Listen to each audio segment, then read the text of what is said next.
Hello, everyone. Welcome to another episode of of Tales of Telduria. Today is a very important session, as today is the finale of Act 1. I have rolled on RNGesus, and RNGesus has unironically selected Rosin to detail what happened last session.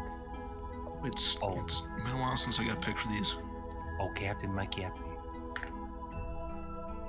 Last session, Group B finally pulled off the heist of the century.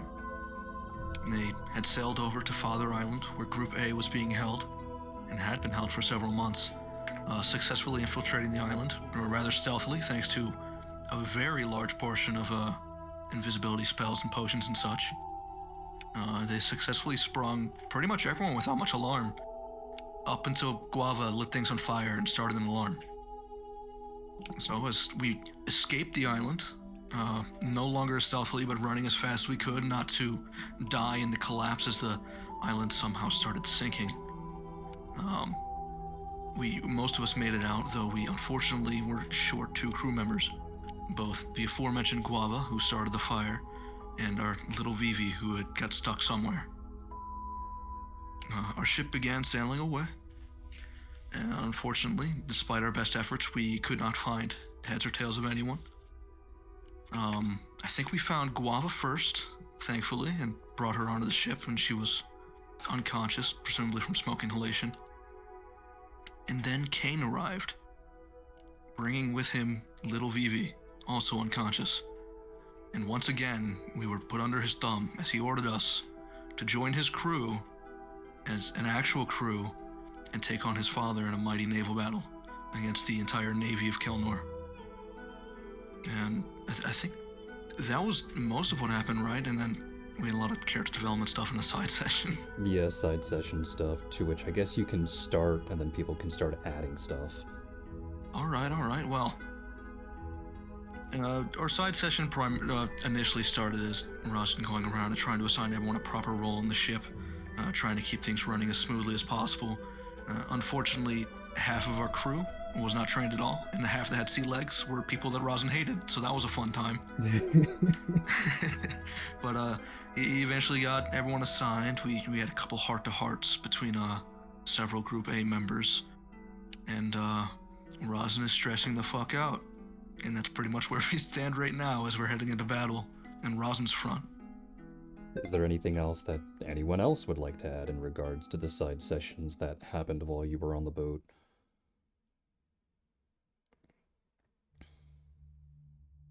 Yeah, sure, I can go first. I had 2 talks, one with Lysandra about the Guava. key markings on my back and how they compare to Guava's bottomless pit, where I pretty much just confirmed that I have no idea what's going on with Guava and that mine's not like that. Yeah, then we talked a bit about like how we're doing, stuff like that.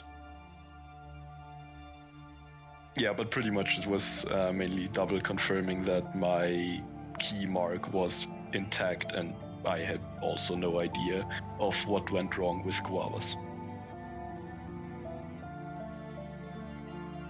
And then I also talked to Doras later, who tried to ask me about information on my family, because he is really intent on killing cultists and how they were able to stay hidden so long in Kelnor, and I pretty much said that they're really good at what they're doing, and it's really hard to find them unless you know them.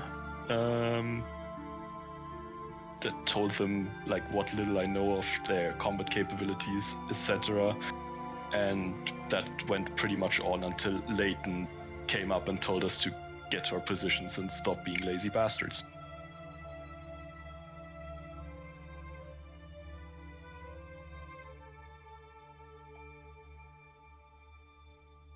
Anything else that anyone would like to add? Because there was a lot of side session content that happened. I'm just waiting to see if anybody else wants to chip in. Yeah, everyone don't speak up all at once, I guess. Oh, you already spoke. It's your turn.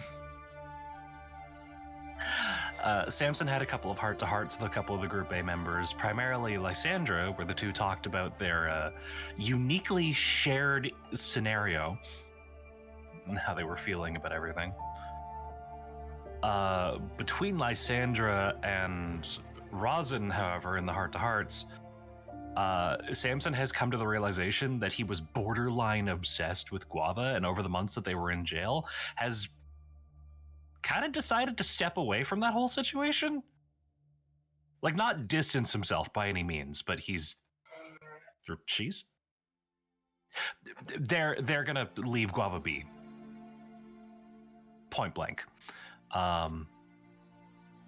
And then she had the fucking fantastic idea to try and ambush Leighton with a homemade meal, which resulted in, according to Shameless, nearly every moment that the two of them have been free together over the course of the last week being spent with one another. Wink wonk. Congrats. They're fucking.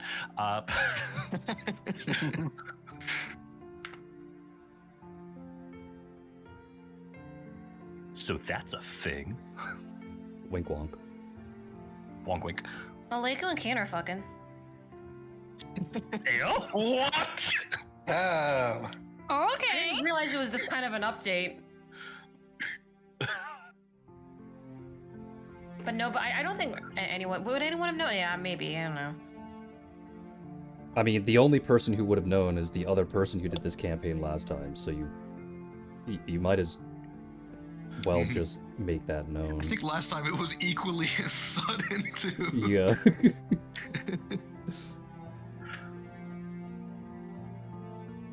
I mean, I'm pretty sure people would have noticed when Leiku just stopped showing up in the morning. Abandoning her post? For shame. No, abandoning her post for Kane. Get it Yeah, right. that's what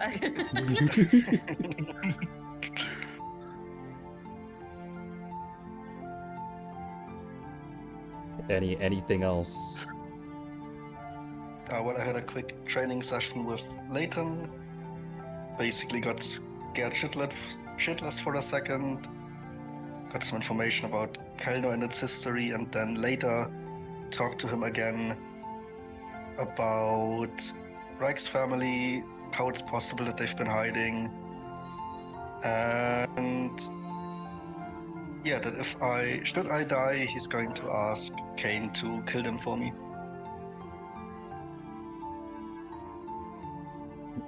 Anything else? Samson did apologize to Melinda. Not sure if she accepted it or not, but they had tea and Melinda was quite kind.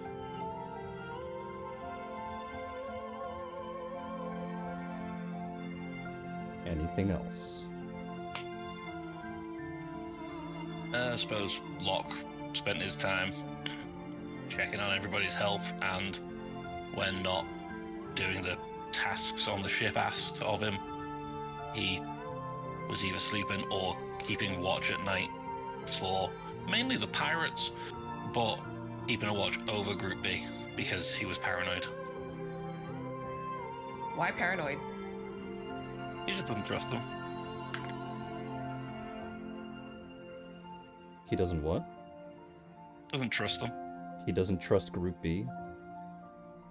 No, keeping an eye over Group B while they slept so that we were not surprised by anything should we be, Doesn't trust Group A. No, I'm surprised you're saying that now, because if you brought it up later, your mother would have gotten involved.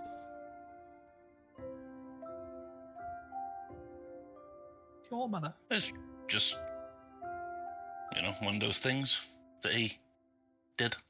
I know, it's just that she knows the whereabouts of her children all the time. And involves herself with the whereabouts of her children all the time. That's why I was asking.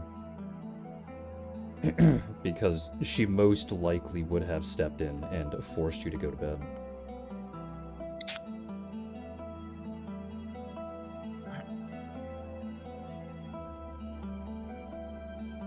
think there was also another minor interaction between Catan and Layla, which effectively amounted to Catan complaining that he's getting mommed at by someone literally half his size.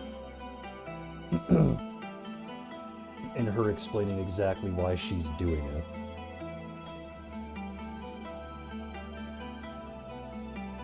Which he still finds very weird. But it is something. So,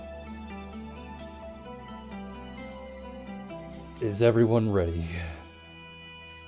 I think so. You think so? Yeah. Yep. Yeah. Mm-hmm. Alrighty. In which case, give me just a moment to pull up the paper in question. And on go. 3, 2, 1, go. So, after sailing for about 2 weeks, 3 days before the destined battle, ships start pulling in towards your general direction, sailing in the same direction that you all are. Over and over, these ships start growing in number, numbering eventually into the hundreds. And despite Rosin's distrust of anything pirate, they are, unfortunately, flying the colors of the Daiquiri Pirates. There are some minor stops that do happen from time to time between your ship and other ships of the rest of the crew, but they are relatively short, simply because it is just for Kane to go from one boat to the next to give orders and to direct others into what the plan is, to which Kane then explains the plan to you, which, as I said before the session, is effectively a gigantic suicide charge. He does not believe that this navy and the Kalnorian navy would result in their victory, but he wants to try and unleash as much damage as possible in as short a time as possible in order to get his father to panic so that he would call a different type of war. He then leaves it to Rosin, since Rosin has been designated as the captain of this boat, and Rosin then assigns everyone else to their positions. To which, Rosin, would you like to detail that for me, please? All right. So Rosin spent some time meticulating over what everyone's little positions were, what they'd be best at, and decided on some unconventional strategies, but something that hopefully should work. So steering the ship is just Aya. Not really because she'd be particularly good at it, unfortunately, but because everyone else would be more suited to other positions. On the rigging, we have Kane, Reich, and Leighton. None of them being able to cast spells at great length, all of them having experience with the rigging, hopefully should allow us to steer quite well. Keep the wind, keep our weather gauge, all that good stuff. On the cannons, we obviously have Layla, because she carries cannons on her back. She obviously has experience here. We also have Kate, Locke, Duras, and Melinda. While all these people maybe aren't the best gunners, we need as many as we can. On ship repair is Lysandra and Rosin, both of them being the only ones here with experience repairing ships, or anything for that matter. For spell slinging, those with long range or powerful spells would be mostly Rose and Nadia, with Leiku assisting in Rose actually aiming her spells. And then lastly, we have boarding defense. Kalnorians have a habit of boarding enemy ships, taking them over. Let's not let that happen. We have Catan, Vivi, Hissy, Lysandra's Poppet, Samson, and Guava assisting in that regard.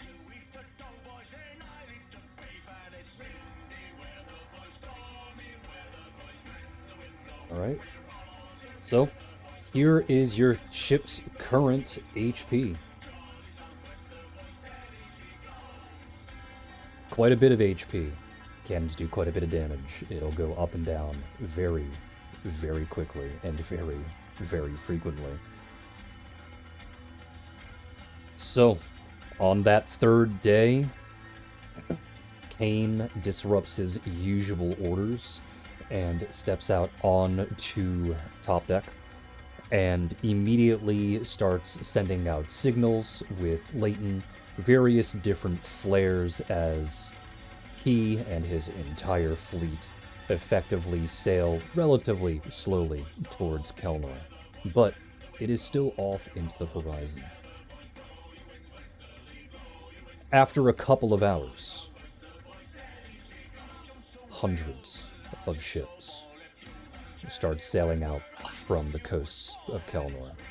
You only have 120 ships on your side. They have 400. Honestly, not as bad as I thought it would be. Damn. Well, I'm not gonna die like an animal, I'm gonna die like a man. Let's go.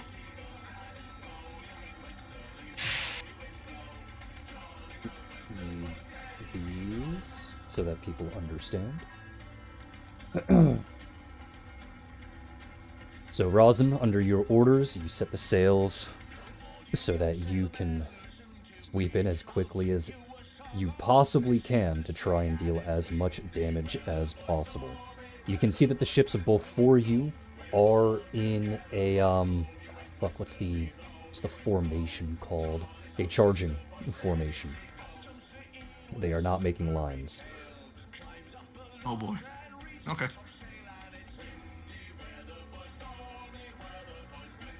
Well, anyway, we don't really have much choice. We're charging it anyway, see how many we can take out. I know. Your goal in particular, is there any ship that you want to try and hunt down and set ablaze? Like, Do they have any flagships? they have 10. Let us target the flagships if we may to try to gimp their communications. Alrighty. So you were going for the nearest flagships. Alright. Just send a bit of a panic, none of them know what's going on. Fair. So, you guys actually get the first action, which means every single individual that is manning the cannon gets to roll to hit. Because these are ranged attacks, you do make ranged attacks. Let's see.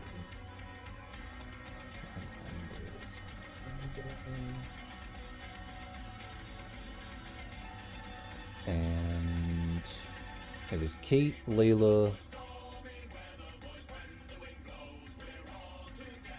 and Melinda as the NPCs, right? Yeah, Locke and Dadas are players. Yes. Kate, Layla, and Linda on cannon show. Like I said, the I have ranged to- attacks, go. I don't know what you're waiting for. Yeah, I don't think I'm on that, so. I know, Dadas and Locke are the ones. Okay. Yes, sorry, the math isn't mathing. What do you mean? Just, it's the number on the left. I mean, well, if I don't have my enhancement bonuses and shit from the bow, Who or cares? do I? Well, that then would have been 5 more. Oopsie. You got enhancements of Oh, we're doing it with. Who the hell cares? So Just would make I your get just my make your weapon ranged attack rolls. specialization on this one? Who cares? Just roll your ranged attack. If you guys don't fire those guns right now, I'm stuffing you in one. Oh my god. Oh fuck. Yeah. Let's see, only 4 hit, and everyone here gets to roll for damage. The damage for cannons is 3d10.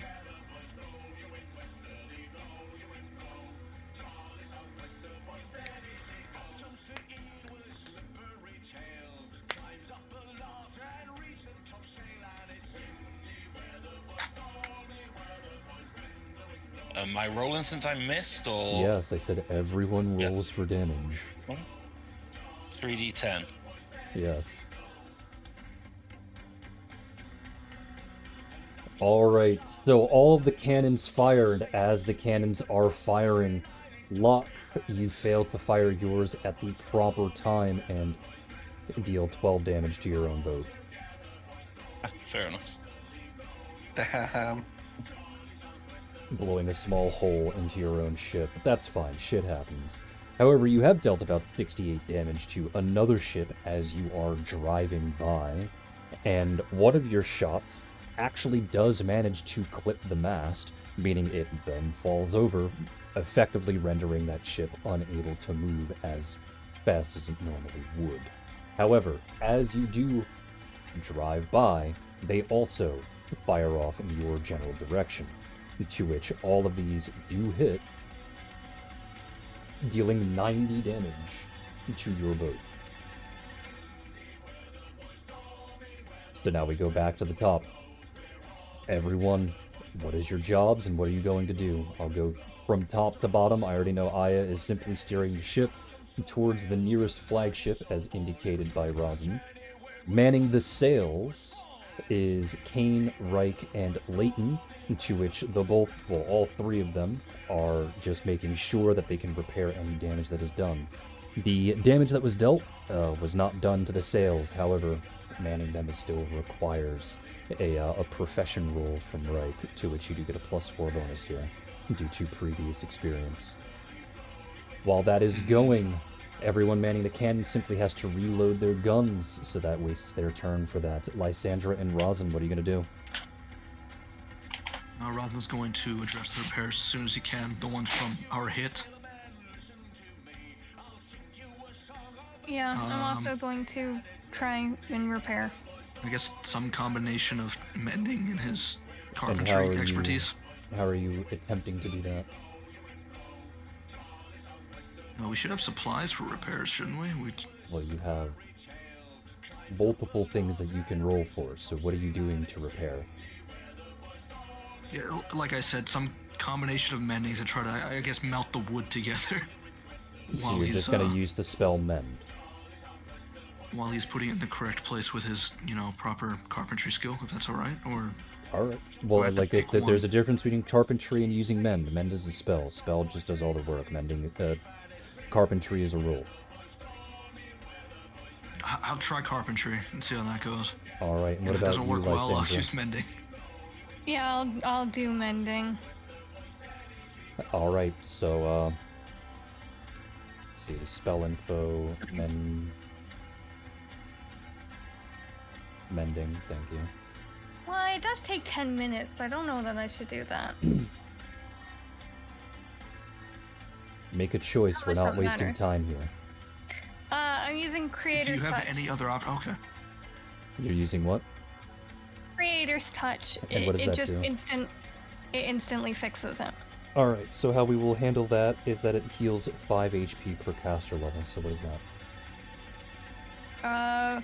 What is 5 times 12? What is math? 60. Thank you. And 60. then, I'm still waiting for the carpentry roll. Alrighty, so you've healed the ship at least a little bit. While I'm reworking numbers, those that are spell slinging, a singular flagship is within range, but only of long-range spells, not medium-range spells. Oh, I don't know if I have long-range spells. Let me see. No, that's not. It's okay if Code you're of not, Old because definitely isn't. you're also there to help Rose aim. Yeah, does Rose have any long-range spells? Let's see. Yeah. He has Fireball. Yeah? Okay, awesome. Leiku is just simply gonna help turn Rose towards the ship that is in fact in range. Alrighty. And then hold Rose's hand out. Well, it's a matter of helping her gauge for distance, so you're gonna have to make a perception check. Okay, alright.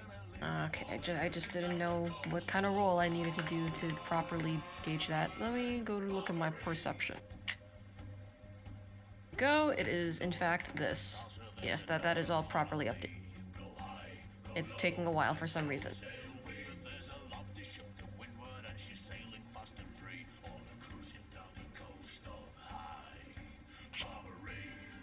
Did it send? Yes. 30 is what I rolled. Alright, and then you have to make another one in order to convey that information. Another perception check. Mm-hmm. Got it. 35. Alrighty, which means she sets off a fireball, and you are surprised that she manages to actually nail it instantly.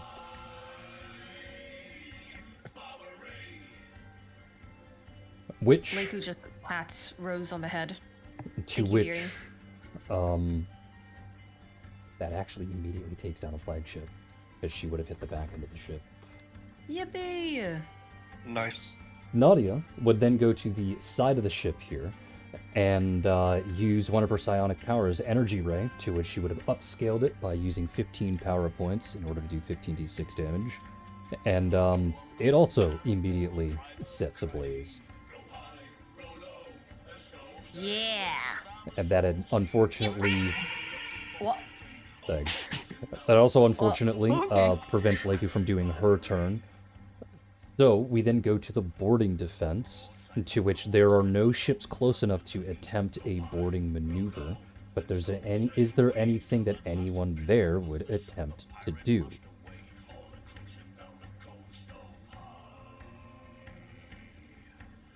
Because that would be Catan, the Poppet, Hissy, and Samson, outside of NPCs.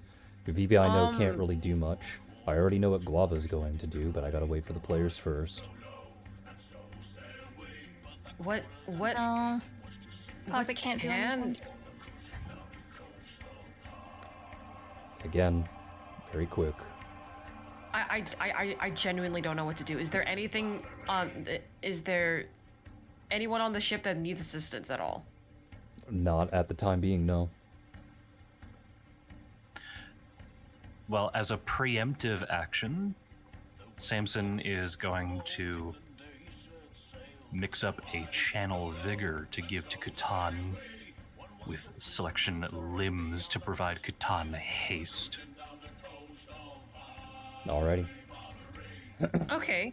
And Guava is immediately going to start a performance.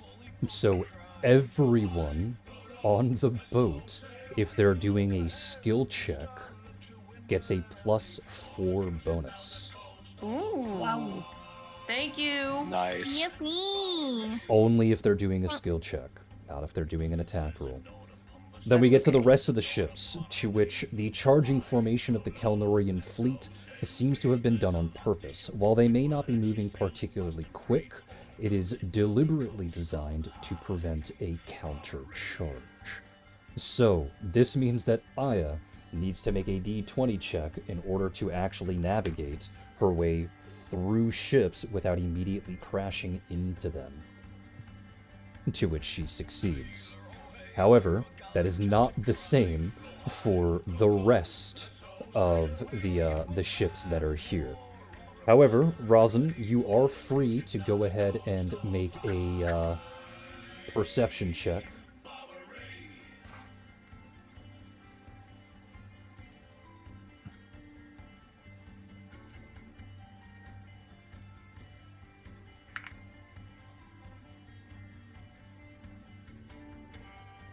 Fuck.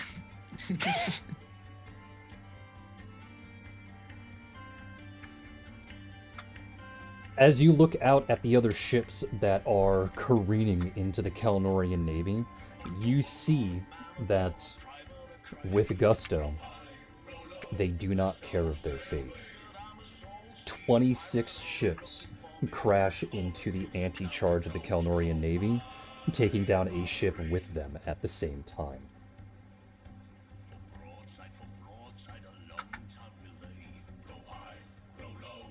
To which I What are our numbers looking like? That's what I'm adjusting. Okay. It's a brave group of sailors right there. So you're down to 94 ships. They're down to 372. The rest of the ships immediately begin open firing on each other. To which, now I have to do some wonderful rolling math and start looking at things here. Let's see. 1, 2, 3, 4, 5, 6, 7, 8. Alrighty. And then half of that.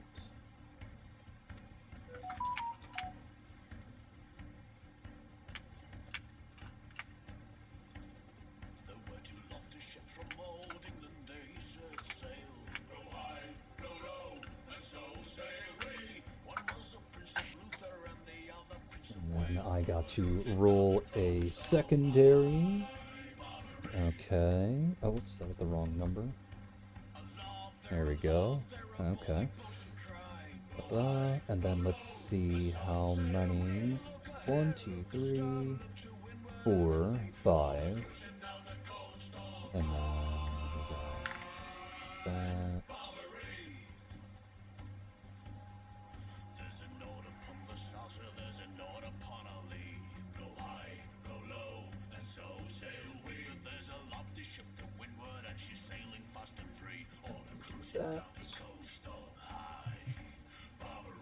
Alright, so as these ships come to clash with each other, constantly careening, turning, launching whatever they can, they... This music is kind of wonky. Womp womp.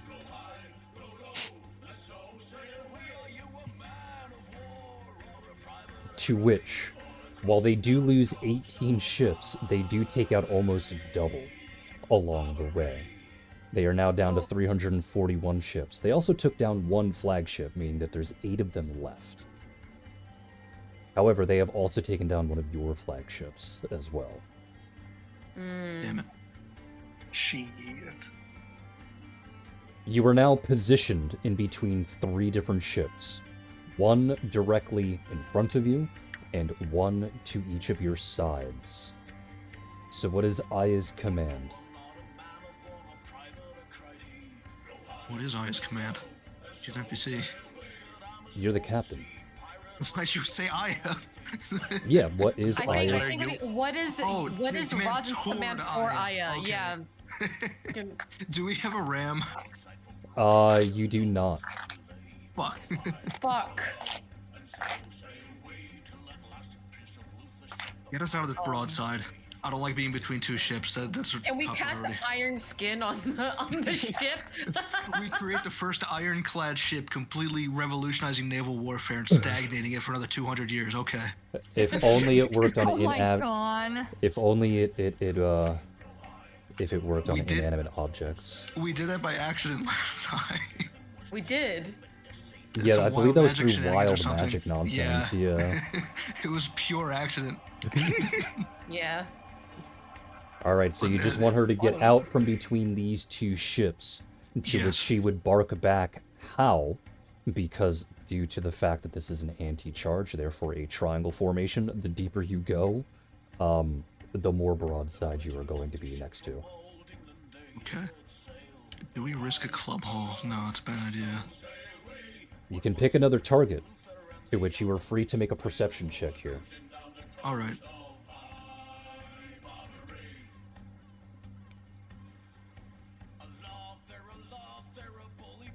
Ooh, nice roll. Okay. So, based off of this roll, 2 of the flagships are incredibly close. They're also next to each other due to the disarray that recently happened. This would be to your left. There are 3 other flagships, though spread out, to your right, though this can risk getting rammed by other ships along the process. However, you did seem to get a little lucky, and if you can steer, and survive, for that matter, you are in the charge formation that is helmed by the king himself, albeit he is all the way in the back, through about 15 different lines of ships. Fuck.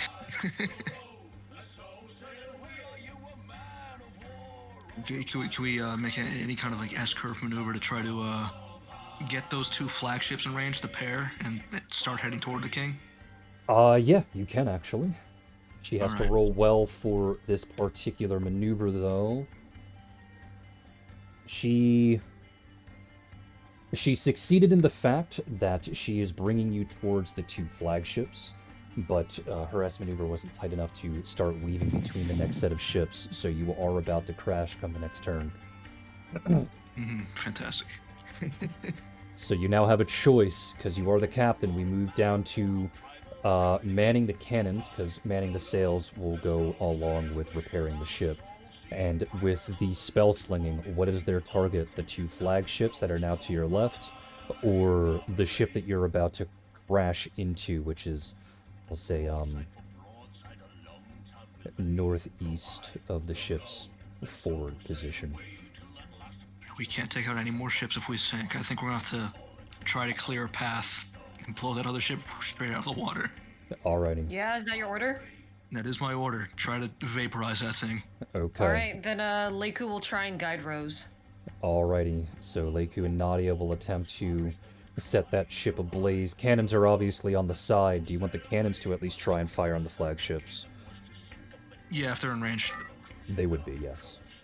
Yeah, aim for the closest one. It's easier to hit. Maybe, if we're lucky, we can do a chain reaction. Alrighty, Maybe. in which case, everyone on manning cannons, roll to hit. And I gotta roll perception, right? And, I'll get like, to two that in a perception second. rolls? Okay, okay. My bad, I know you're handling a lot. What was that, Locke? Can I use my studied combat for this? Because in this regard, would the ships technically be enemies? Yes. Yeah. Okay. Well, I will use studied combat to gain a bonus then. Alrighty. Study combat ship. I sent you for the one on there? Yeah, you sent me this one. Okay. The last I two did, songs in this one. Yeah.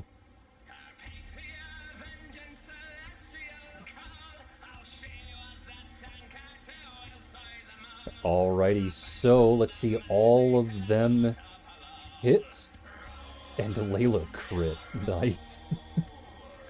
Nice. Alright, so remember, First person to 3d10s. And I would apply my 5d6 bonus for studied combat, yeah? Correct. Yeah. Okay.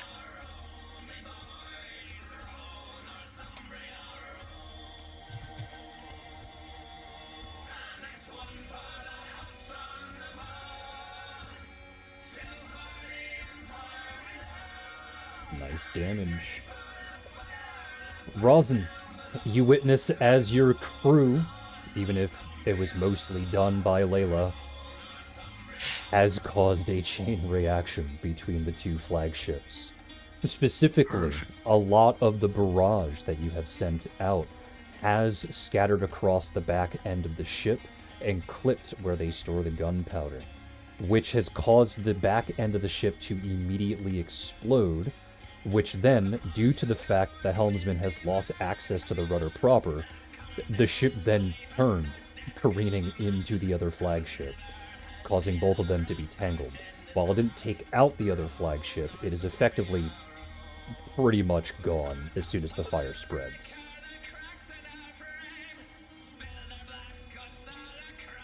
Flawless. Perfect crew, perfect crew.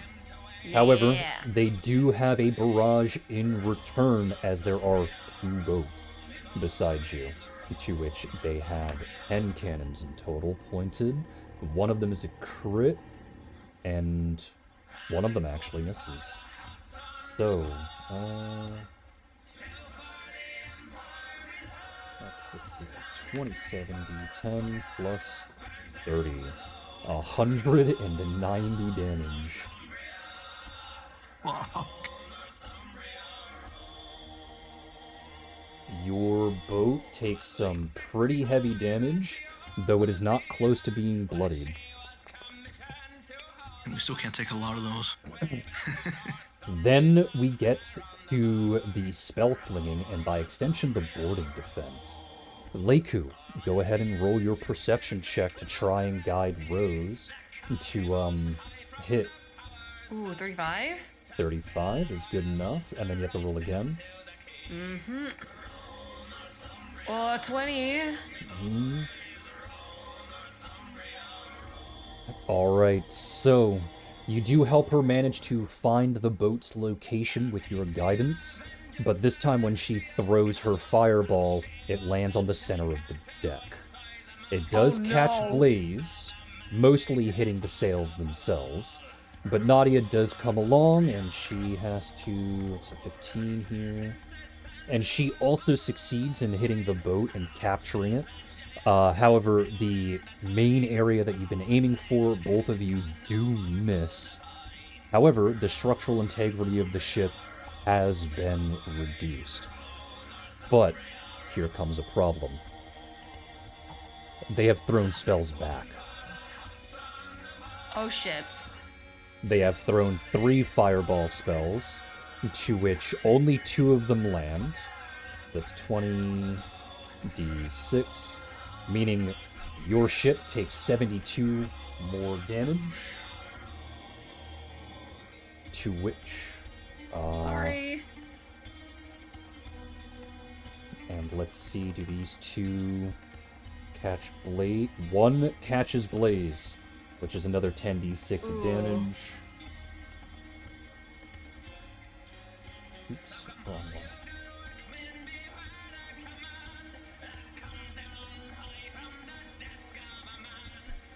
Alrighty. You are getting relatively close to bloodied. The ship's currently on fire, and we need some mending. So now we get to the last 3 sections, which are, well, manning the sails, which is effectively trying to repair them, to which Kane, Leighton, and Reich all have to roll Profession. They do get a +4 bonus here.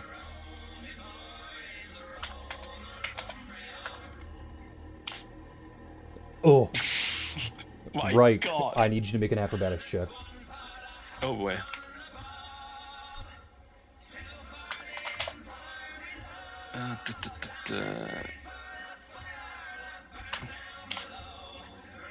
Holy! What's the height of most masts, Rosin? Oh no. It would depend entirely on the fucking ship we're on. This is going to be probably at least 50, 60 feet. Is that the top of the mast, or is that the average, like, middle of the mast? It depends which mast, which ship this is. I would say, for a ship like this, the tallest mast at most would be like 70 feet at the top. At the top. Alright. Yes. Oh.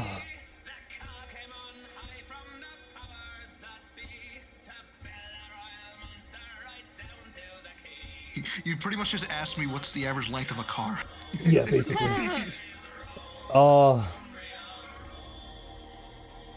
Reich. I do not know this has killed you. It most likely has knocked you out. 99 Yes. damage. Uh-oh. Holy shit, that is very close. What are you at? -3. Okay. Well, you So can't say that. That's not good. Oh, sorry. Oh. Well, I'm definitely Are you bleeding out? bleeding I on the mean- floor. Yes, definitely bleeding out. Okay. Unfortunate. Well, Alright, so Hey, he's part of our crew Reich now. You is better now show us bleeding what out on the served. ground. The ship's on fire, and the ship has taken some relatively heavy damage. We'll move to the repairing the ship crew first. What are you 2 gonna do? Are you focusing on repairing the ship? Because, like I said, there is a fire. You'll take damage every single turn. Good questions. Is everyone within range? go ahead, sorry. Is everyone within range of the Rosin Sparta performance, or was that Guava's doing something special? Guava's just doing something special. Everyone gets a +4 bonus on any skill check. So if Rosin started a bonus or started the performance, it wouldn't really reach anyone. No, you can say that it would. Okay. And how close would Lysandra be to Rosin right now? I would say within I would- range for that bonus. This would be for something else. This would be for haste. Would not be in range for haste. Okay. Well, still, that's a swift action. That should be fine. To start a performance, yeah. Yes. What are you Rosin's gonna hear do? the Which performance? Ros- He's gonna hear the music. He's gonna fucking swear at himself. He's not a captain. He's a shantyman. And so he will begin a performance. I guess. I think the only thing that would work here would probably be Inspire Courage, And what does that which do? is +3 on all attack and damage rolls for everyone who can hear it. Alrighty.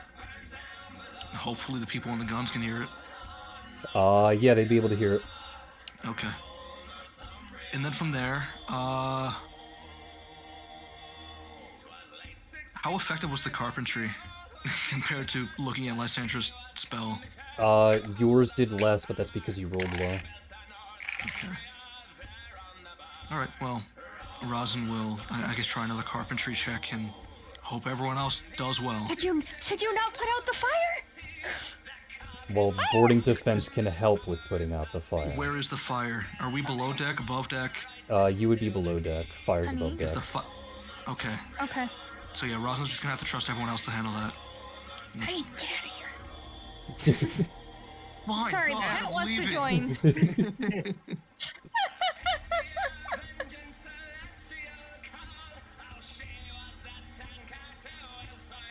So you're gonna do carpentry, Oh, and what about that's, you, uh, Lysandra? That's supposed to be a plus 10. Okay. Guava's bonus. A quick question. If I do a craft check for this, does my craft check actually apply? What is Since your it's craft? Construct. Yeah, that would apply just fine. Yippee! Okay.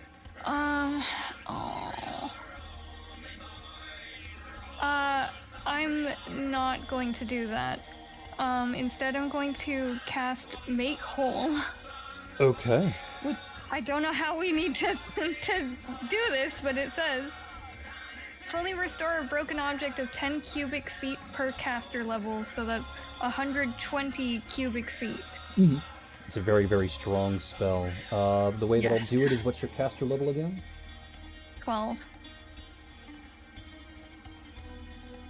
Alrighty. 12. Sorry. Pretty, I didn't know if I was decent heal. You actually bring yourself back up to the 800 range in terms of ship HP.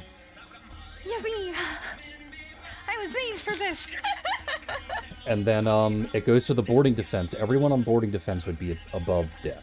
So I can only control Vivi and Guava. I know what Guava would do, I know what Vivi would do, but players always go first, so what's Catan, Hissy, Poppet, and Samson gonna do? Poppet's gonna go and try and put out the fire. Okay. Catan is also going to help don't like out fire. with that. I don't know how Hissy could help out with that. He could bat at it. Okay, so before I choose, I have an incredibly dumb question. I like how everyone's forgotten that Reich is literally bleeding out. Well, I can't do anything I about can't do that. anything I'm a about cat. that. I have a Well, cat. I'm gonna go heal Reich, but I do have an incredibly dumb question real quick. Mm-hmm. If I pour an extract onto the boat, can I No. use an extract? Damn. Not unless it affects inanimate objects. Not me trying to cast fucking displacement on the boat so half the attacks miss. Oh my god. So you're gonna go over and heal Reich. Yeah, I'm Catan gonna run over and the and Poppet heal are up gonna Reich. try and put out the fire. Guava and Vivi are also going to put out the fire.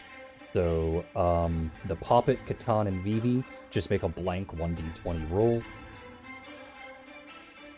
What about my cat? Okay, Poppet, you're really A trying. 1d20 roll, sorry. Okay, all right.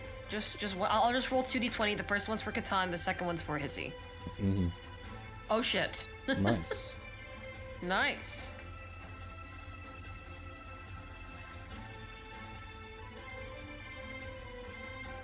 Hissy is the superior cat.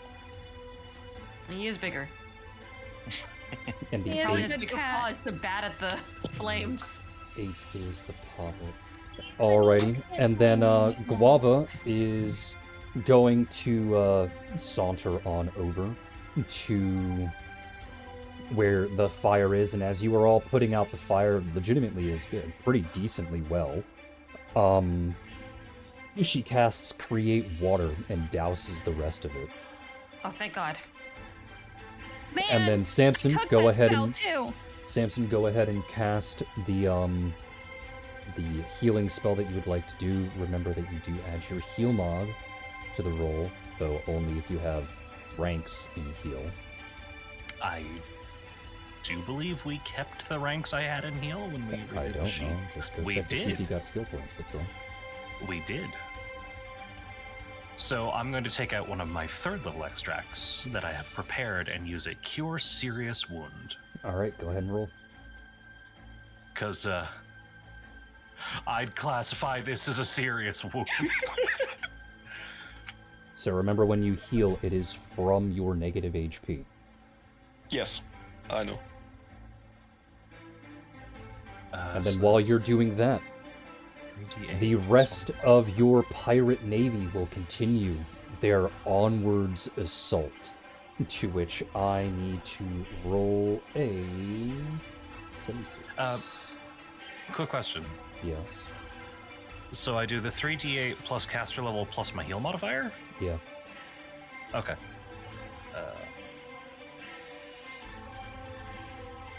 Let's see. Rolled pretty well, and then there's that. Okay. Oh. You put 2 plus signs there. Alright, so Reik, you heal 34. You heave rather heavily, coming back to life. But you have lost your current station. While I'm doing all of this other bullshit math on my end. Rosin, you most likely would have heard this thought. Is there anything that Just you a would loud do in this thunk. in this particular situation? Lysandra, how fare you? Good. Good. We're good. Do you have I more of think those we're good. spells? Yes. Not the big one, but yes. Rosin's just gonna Yes. nod and head to the top deck and see if he can help out up there. Alright, so when you make it up to the top deck, you find Samson kneeling over Reik's body, healing him, and Reik is coughing, spittering up blood, though he is still prone, with Kane and Leighton up on the sails, and you see that the line that Reik would have had to, save him from falling was somehow cut, frayed in some way, shape, or form. Alright, is the deck still on fire? No, the deck was recently doused. Okay. You would have caught the very last instance of that. Is Reich still on the ground? Yes, Reik's still on the ground. Okay. Well, while Rosin's up here, I guess as many people in range, can he cast haste on them? Not that kind of action. Okay. Well, never mind. He's just Seeing gonna that- bark at Reich to get back on the line and then go back down below to try to keep up a repair. So you want Reik to stay on the sails. You don't want him to move anywhere else. From what I can tell, it's a Every fluke. just fell off. All right, you know what? That's fair. It was a fluke. I'm gonna trust that Reich wasn't incompetent. I was Damn. flash blinded by a fireball. That's my excuse. All right, so nine more ships do crash into each other during this particular endeavor. However, in relation to that, let's see. Again, the pirates seem to take out far more than they lose. While they would have lost 9 ships in this back and forth with more ships crashing into each other, their cannon salvo would have saved them regardless. However, Rosin, you are free to make another perception check.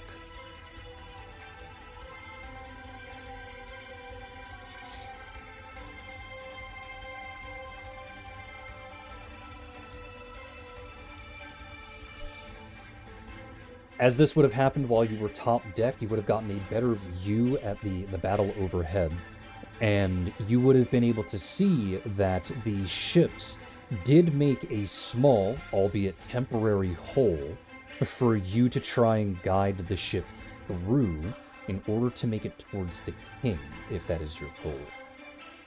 Absolutely head that way. However, everyone needs to brace for impact, so I need everyone here to make a reflex save. Oh boy. You Okay. do not well, get your +4 bonus here because it's not a skill check.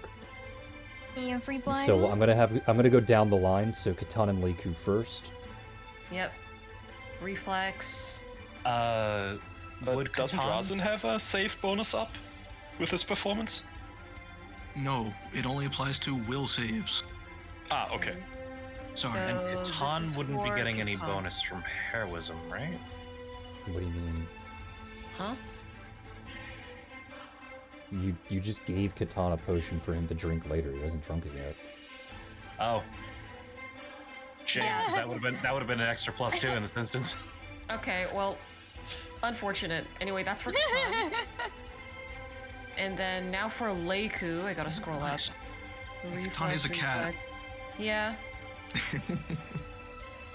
Oh, Should I nice. also go for my God cat? damn. Yes. Okay. Okay, alright. Reflex for my cat, who's a And literal then cat. There you go. Didas, you are next. And then I'm just gonna go down the line. So it's gonna be Didas, then Lyke, then Lysandra. So once you see the roll made, hurry up and make your roll as well, so that we don't waste too much time. Okay. And that one is me, because I absolutely suck, and this one is for Poppet. Poppet absolutely sucks too. Cool. Love that.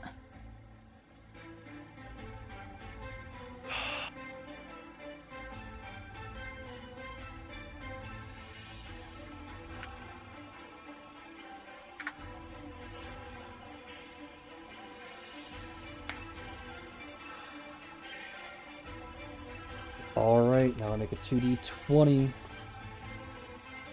I have to make it again. Ooh, alright. It is at this point that your boat crashes into the boat that you have set ablaze. I need to roll a 2d200. Ooh.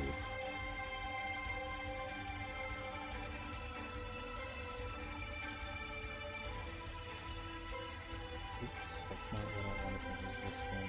56.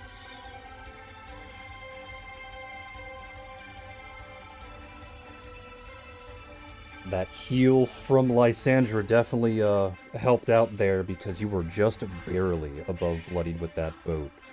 However, your ship did manage to push through the other ship that was in front, albeit not without taking some very, very heavy damage. However, in the process of this, 3 individuals have jumped off of their ship and onto yours. Alright. Cat, Punch him. time to bat him Did off. anyone fail the reflex? I'm about to get to that, Okay. because I wanted to make sure that I did all of that. So, starting from the top, both Catan, Leiku, and Hissy, none of you fall over from this crash that happens. Alright. Didas, you do. Meaning, the thing that you get to do on your next turn is denied. Locke, you stay standing. Lysandra and the Poppet both fall over. Reich, you're already on the ground, so you just slide across the deck, to which I'm going to have you make another reflex save, otherwise you slide off the boat. Rosin, you stay standing, and Samson, you stay standing. Of those who failed, were any within 50 feet of Rosin? Let's see. Lysandra would have been, because it's the only one that would have been near you. Oh, and Didas, I guess. Why do Was you the ask? Ross the one that fell? Didas and Stay- Didas and Lysandra are the only ones that fell over that would have been in range for you. Okay, I'm gonna trust that they're gonna be okay. Rosin has saving finale. He can immediate action cause him to redo a save. Do you want to do that? Because it's only on one No. person. No. Alrighty. You asked why I was asking, and that would be why. Alrighty. Reich, thank God you just barely made it. As you slide across the ship, you do manage to latch on some pieces of pulled up floorboard before you were immediately thrown overboard and manage to pull yourself back into a position of relative safety. Just not having a good day today, are you? Oh, fuck, that's why I prefer land battles. Well, this is why your brother was labeled captain and you weren't. Obviously. Oof. Yikes. Ouch.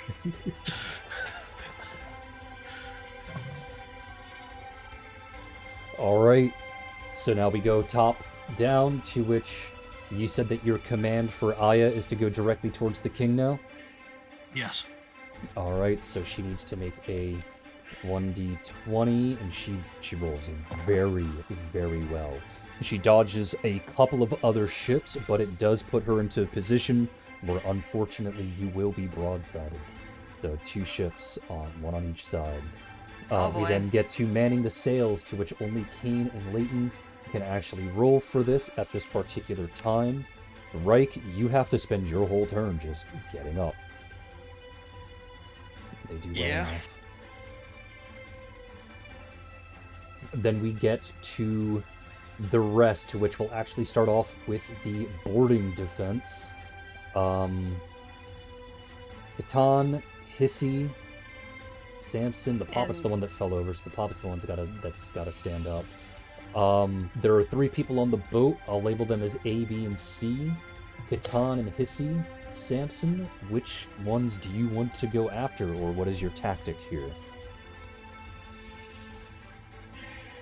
Bum rush them, hit them hard enough that they fall off the ship. Which one? Because, you can't do that to, like, 4 people at once, obviously. I thought there were 3. You get my point. Oh, okay, alright, well... I know that's what Hissy's gonna do to one of them. So Hissy wants to do a charge maneuver to bull rush them. Because that's what bull rushing is. Yes. This will provoke an attack of opportunity, are you sure?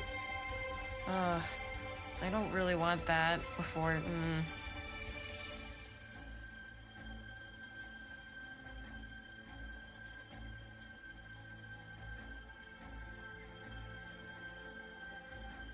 I think it would make sense if they just immediately went into combat and just hit them. We gotta deal with them so that they don't deal with the other people trying to do other things. Alright. So we might as well make ourselves the biggest force on here. Well, do you want them to do a charge maneuver regardless? You know what? Yes, I'm gonna do it. I'm gonna do it. Yes. Alright, so which one is Catan charging? B. B. Which one is Hissy charging?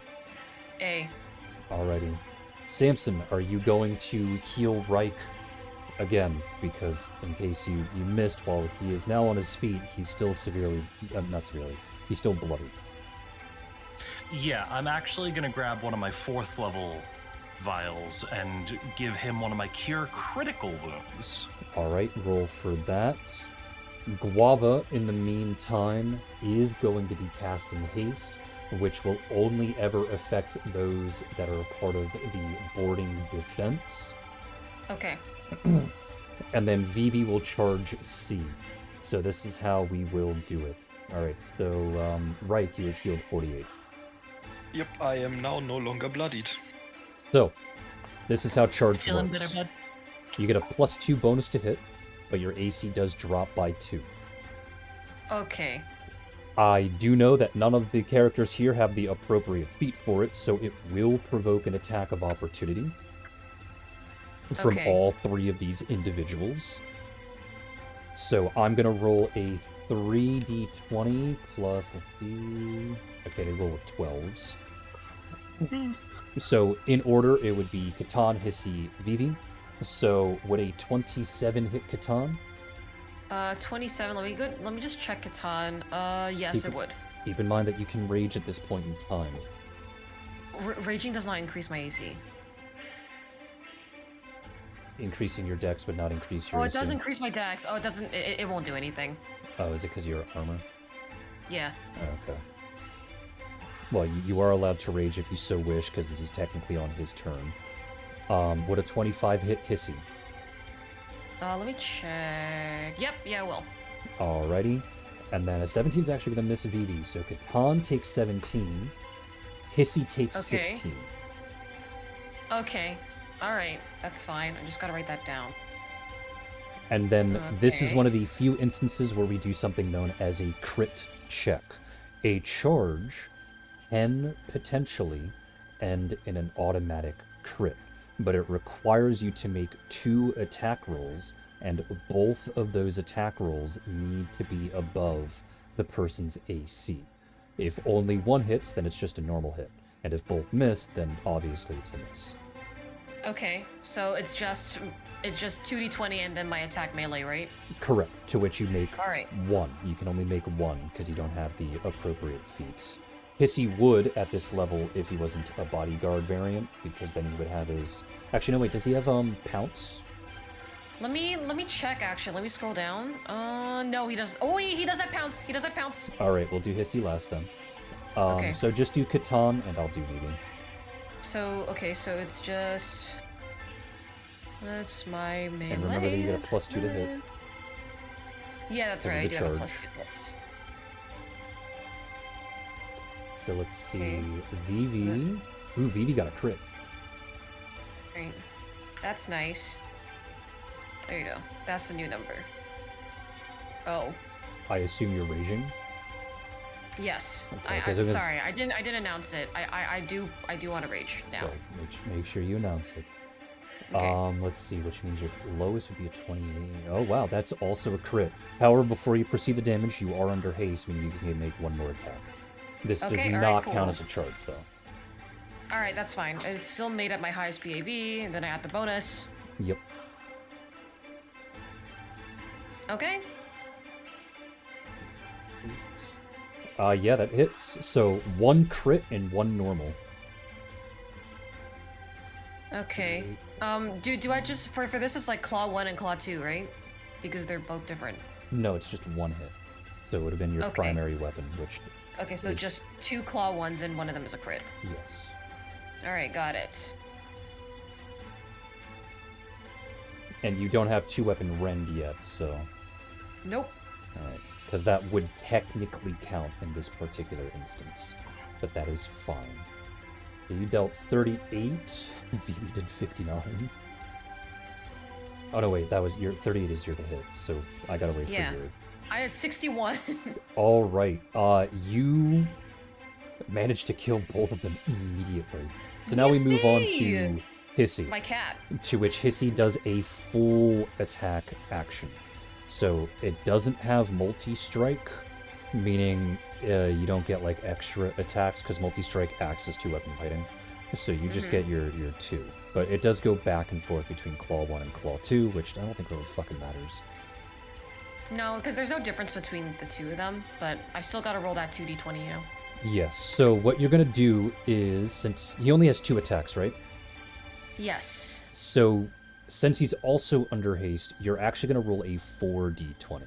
Because only the first attack is the crit check. The second and third attack are normal attacks, and only the first one gets the +2. So do a 4d20 plus his normal to Okay. hit, and I'll know the math. Okay. Just keep in mind that if Ooh, unfortunate. that Just is, keep in mind that if any of the claw attacks land, I get to roll for grapple for the bite. Mm-hmm. Let's see, that's a nat 1, but that's against the crit. So, let's see. Ooh, the charge misses. And only 1 claw hits? Damn, okay. Oh, that's really unfortunate. Okay. Well, 1 claw did hit, so I get to roll for grapple. Yep, go ahead, roll for grapple before you proceed to damage. Which is CM bonus, which is that. 30? That would succeed, so you get to do your claw damage and your bite damage. Alright, 1 claw and 1 bite. That is a little bit unfortunate, but it's okay. Very sad. What the 32, fuck? not bad. Alrighty. Then that was the boarding defense. And Yeah. then everyone that's manning the cannons, except for Duras, has to reload on this turn. Duras, you have to spend your whole turn standing up, unfortunately. Yep. Then we get to spell slinging, to which there are 2 boats to the side of you. So, what is Leiku, Rose, and Nadia gonna do? I want to obliterate a ship, Okay. personally. Are you gonna just focus on one ship and that's it? What's the range right They're now? right next to the ship, so anything that's close range works. Okay. Let me take a look. I think I could use Cone of Cold to hit one ship, and then Rose can hit the other ship with the fireball. You sure you want to use Cone of Cold against something made of wood? I guess that's fair. And covered in tar and oil and resin. I don't have that. I do have Spark, so if somebody else wants to cover it in oil. Well, It already is Spark covered is in a oil, touch so it range, doesn't- so it wouldn't matter. Well, I also have I have Scorching Ray. It's a ranged touch attack. It's up to you, but like I said, just be quick. All right, I'll use Scorching Ray. Rose on one ship. Rose can use a fireball on the other. And what about Nadia? I'm not. What about Nadia? Is she doing the same boat that you're hitting, or is she focusing on the ship that Rose is trying to hit?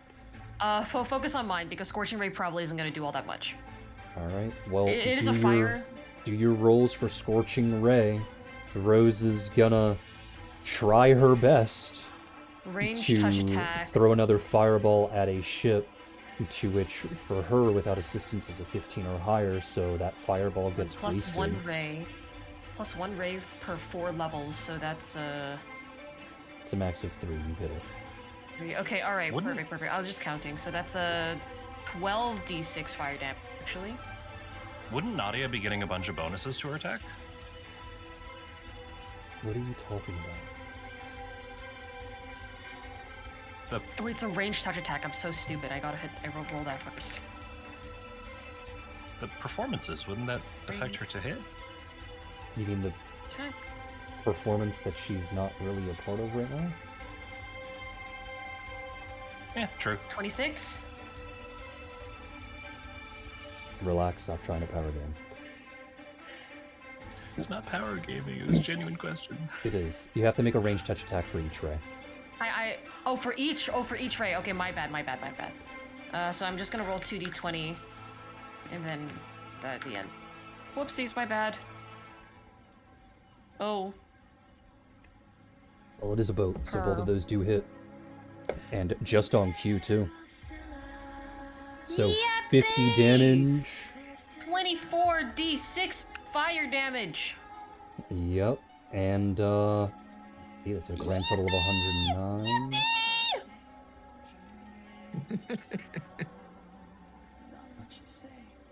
24. Baby, it's 4 for 3 rays. It's 12d6. You said both of those hit. Oh, you're referring to my other two. Okay, hold on. No, baby. Each ray is a 4d6. You have 3 Yes. rays. So in total, it's 12. You only ever roll 12d6 as a max. I don't know why you don't understand that. Oh, I'm stupid. Hold on. Okay, then I'm gonna reroll. 12d6. You already rolled the 12d6. It's 50 damage. Oh, okay. I did roll that before I hit, but okay. I know. I was just gonna use it. Alright. To which the boat immediately catches a blaze, which means the cannon salvo that would hit your ship is greatly reduced. To which, wow, 2 of them missed, so... To which, 52? It's not bad. Alright, your ship is now currently bloodied. Oops.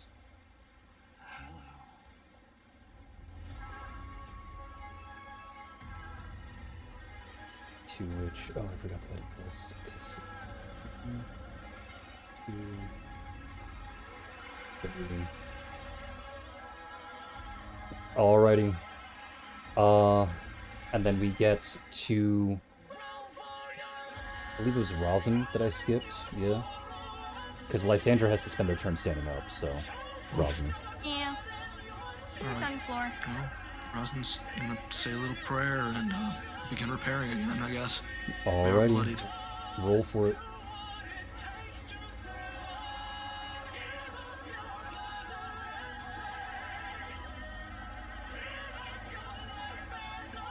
Alrighty. So you brought it just barely above bloodied. Just barely above bloodied. And then we go back to the rest of the boats. So I need to roll a 67 d20. And let's see. I gotta roll it again.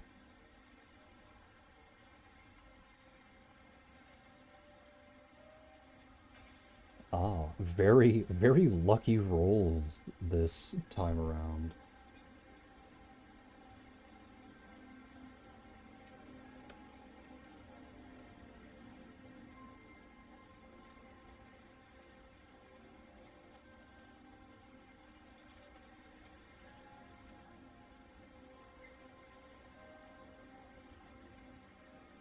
And then we do this again, times 2.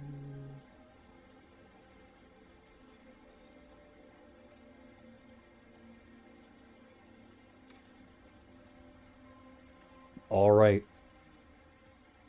Your fleet is less than half of what it used to be. However, in the process, their fleet is almost half of what it used to be. And regardless of the fact that they took down, again, far more ships than they have lost, Rosin, you have watched as a massive salvo between the both of them has left a good portion of your fleet in shambles. And the gap that was made between where you currently are and where the king's boat is starting to shrink. Are you going to leave your post to try and help Aya in the way that only magic can, in order to try and have her steer a little bit better to get through that small gap? Or are you going to leave it up to RNGesus? Rosin's gonna help in any way he can. Our top priority is intimidate the king. We need to get right there. Alright, so you're going to go above deck. What in particular are you going to try and help? What in particular are you going to do to try and help Aya? What fucking can I do? Ooh. I know you can probably start another performance to boost a skill check. If you I have don't access. think I have a. I don't think I have a performance that does skill checks. Okay. Let me see. No, that's HP. I do have a spell that might help. Is Guava's bonus, is that a morale bonus? Yeah. Alright, well then Rosin does have a spell called Moment of Greatness, where all allies within 50 feet can double a morale bonus they're receiving for one roll. Alrighty. And I only have time for one spell. Yeah, I was gonna say, because Okay. aiding another is also a standard action. If you could have made that like a move or a swift, Oh wait, then... no, I didn't haste myself, did I? Shit. Yeah. Oh well. Alright, let's see. Ooh. Even with the help, she rolled low. So, as you get up and you try and help, giving commands and even helping take the wheel, since it does require a lot of strength in these particular situations, you help her turn towards the king, but as you do, you oversteer just a little bit, and now you are in the process of beginning to crash into another ship. Surprisingly enough, none of the sails have taken any damage here, but I will roll their 2d20s just at the time being. Okay, so they pass since there's not really much going on. If we move down to the cannons, the boat in question is not within range for the cannons because it's northwest-ish of the front end of the boat, and cannons are always just placed directly on the side. So, are the cannons simply going to hold?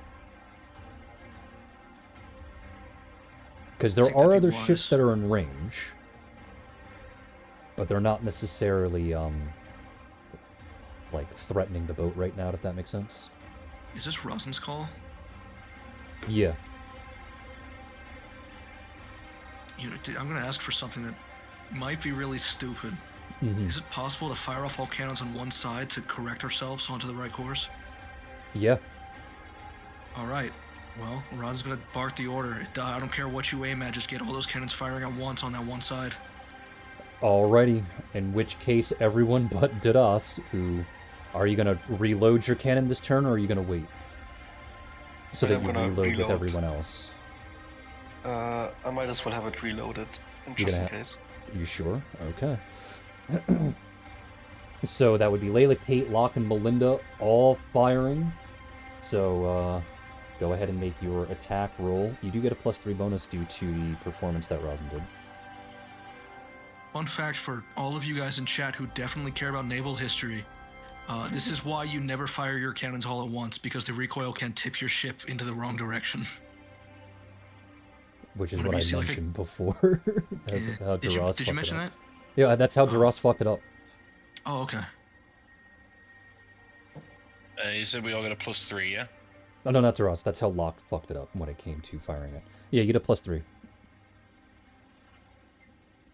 Alright, let's see. Collective DC would be... You pass. That means that the ship is now just barely out of range of the boat that it's crashing into. However, Bless it you. will...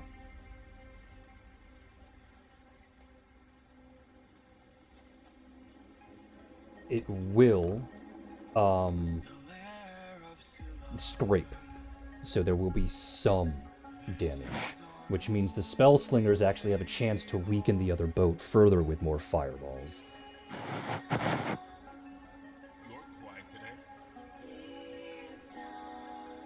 Leiku? Not much to say. Leiku? Hold on. What do you mean, hold on? You hear? Uh-oh. Leiku? Wonderful. I'm here. I'm here. Sorry. While you were speaking earlier, you cut off, and then I saw the green, and I was like, oh, great. And then I went back to my Windows settings to make sure that my audio... Hi. Okay. Did you hear anything that I said before? No. Alright. You were referring to me? I did not hear that. Yes, I said... Okay. The boat has been course corrected slightly.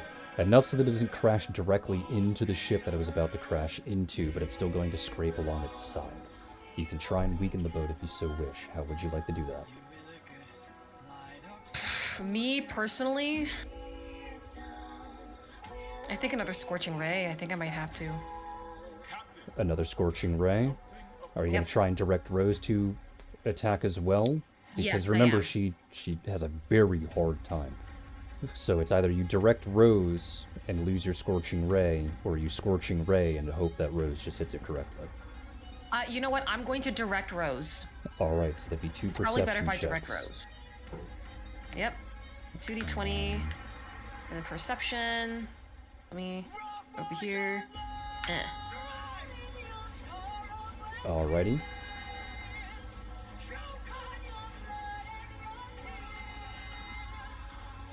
Alright, both of those succeed. To which... Yeah, she still hits. The boat immediately starts to catch a blaze, weakening its structural integrity.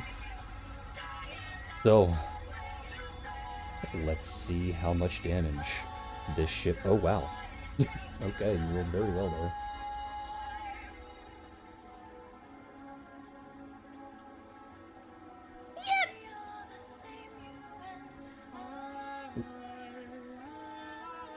Alright, once again, your ship is now bloodied, but we do get back to Lysandra for repairing. What is Lysandra gonna do? Okay. Oh, that's my pocket. Stupid freaking sheet. I need to check if I have any more spells. Hold on. One sec. A creation spell won't do anything, right? Like, that's just not gonna help.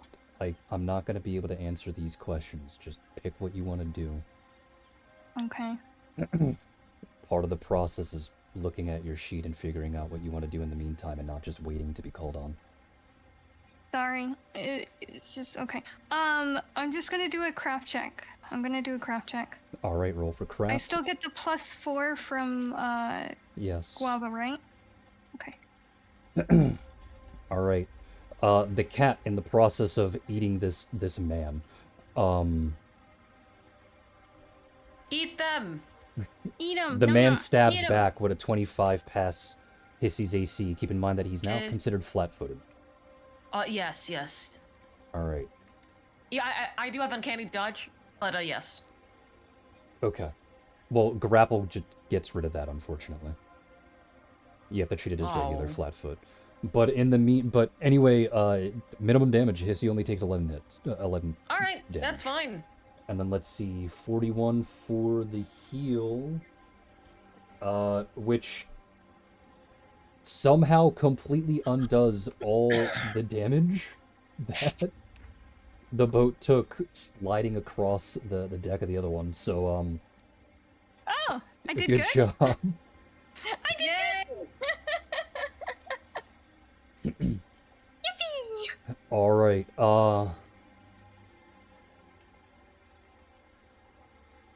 You are now much, much closer. There are 2 more lines for you to try and weave through, Rosin.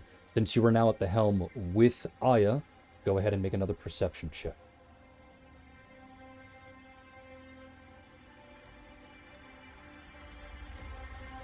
Alright, you do see a path that weaves between 8 different boats. However, it is still relatively narrow. How are you going to handle this? In 8 boats, huh? Mm-hmm. Do we have any other option?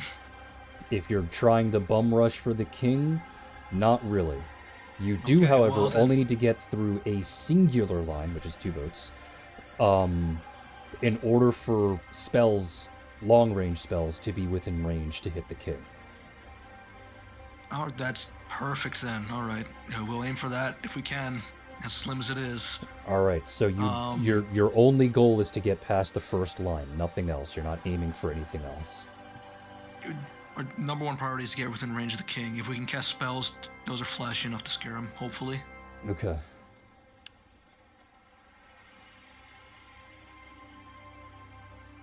In which case, again, the path is a little narrow, not as difficult as before, but how would you like to handle this? I don't know if haste would help here, would it? If you want to cast haste. It's good prep. I'll cast it on myself and anyone within range. Alrighty, which is everyone above deck, which is all of the boarding defense, which Guava has covered, the spell slingers, and anyone manning the sails, including Aya. I think it has a limit of 12 currently. Well, it wouldn't affect the boarding defense. Okay. So it would hit 3, 6, 7, it would hit 8. Okay. So Aya is going to try and use this to her advantage, to which she sails legitimately perfectly through these 2 ships. However, they will still open fire no matter what. So that is, 3 nat 1s and 2 misses. So there's only 1, 2, 3, 4, 5 hits. Oh, thank Missin. Gave us a really good tide. 78.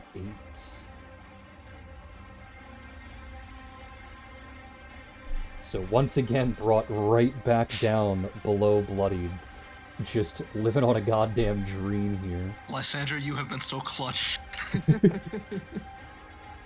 I'm trying. I'm really trying. We then get to those that are manning the sail, to which I accidentally skipped Reich, so Reich will have 2 turns here.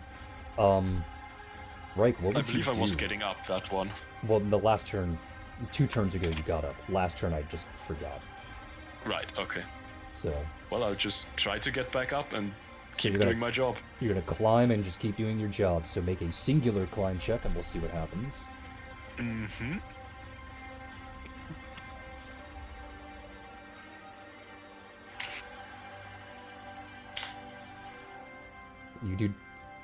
You fail. Ow! remember that you get a +4 in all skill checks. But anyway, I guess you now have to make another climb check. Oh boy.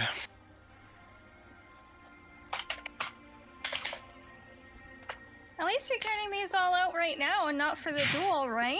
Alright, and then make a profession check, to which you do get a +8 bonus. Because, you know, skill check and circumstantial bonus. Yes. And then the other two... do well. Nice. You didn't nat 1 this time and immediately kill yourself. Wow. Amazing. I mean, I could have died if I fucked that one. Alright, then we move on to the cannons, to which, if you want, Dadas, you can fire on the ship that's coming nearby, but I think I'm gonna everyone wait else... for the rest. Alright, so everyone else is gonna reload while this is happening, to which, Lysandra, I presume you're gonna heal the ship? How are you gonna do that? Just doing another craft check. Yeah, absolutely doing another craft check. Alrighty. Ooh, not that great this time. It's okay. It's a pretty good rendition of it. Who did this one, Shame? I cannot remember. Okay.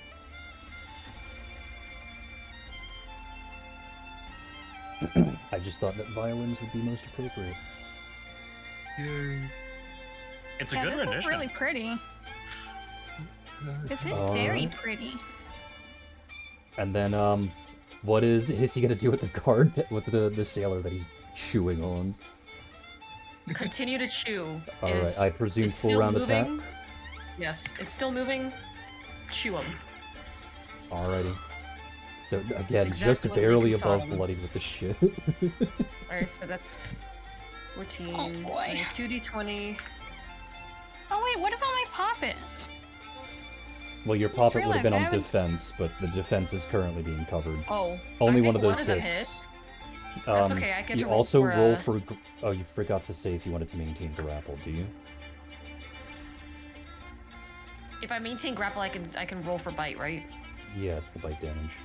Yes. Alright, maintain grapple, because it's the bite damage that would happen, because maintaining the grapple is basically your turn. Okay.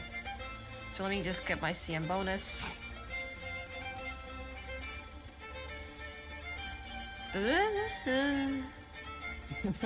That would pass. Go ahead and roll the damage. And then after that, I need 2 I'm so perception legit. checks from Leiku to help direct Alright. Rose. Okay, let me just... there we go, and then 2 perception checks from Leiku. Okay, the guy dies. Good job, Hissy. Yay! Good job! I'm so proud of you. Good job, Hissy. Oh. Ooh, okay. You did Let's it. see. With the help of Rose and Nadia pulling out her highest level power that has an enormous range and only able to cast it once. Let's see, that is 96 plus another, it is another 10d6, and then from the 10d6 there. Oh shit. The entire ship of the king's boat catches on fire. Ooh, Nice. And now we're in the last dregs of this fight. We go back to the top with the 54 boats in a goddamn dream. boy, we can Perfect timing as the do fucking it. guitar kicks in. Yeah, for real. Oh, this is so scary, guys. I'm I'm gonna do You're scared. even at the again. scariest part.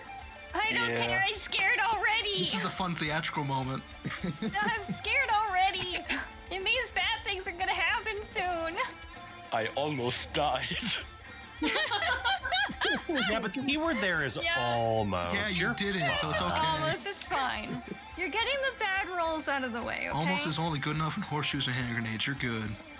You are only down to 40 boats as they unleash yet another massive salvo, but they take out 40 of them along the way. You also watch as the king, being a hound archon, immediately leaves the ship that he's commanding and hops to another, to which Rosin, you can go ahead and roll a perception check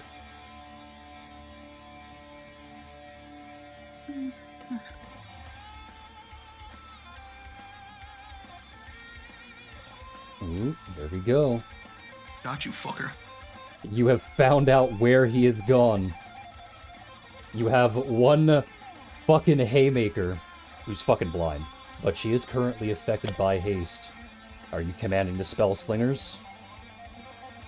Can Rosin join in for his turn? Yeah, fireball. I mean, you are under Uh, haste, what- so... What's the range on the ship? Is it within like 150 feet or whatever?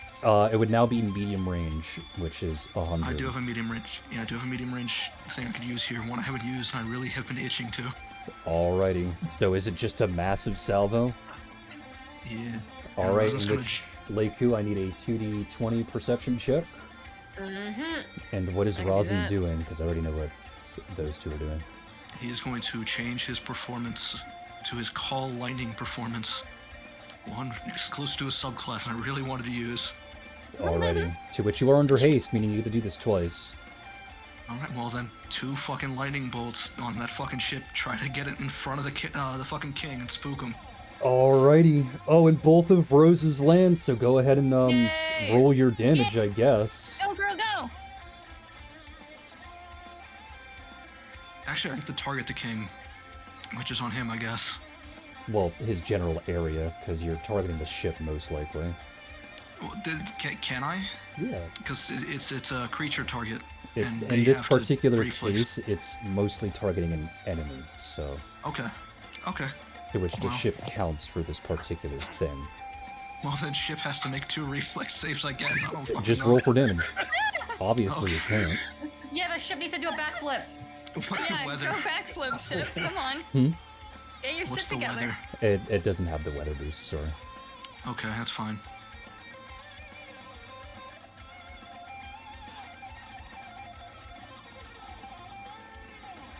Okay, you have immediately set another ship on fire, which has caused the king to flee again.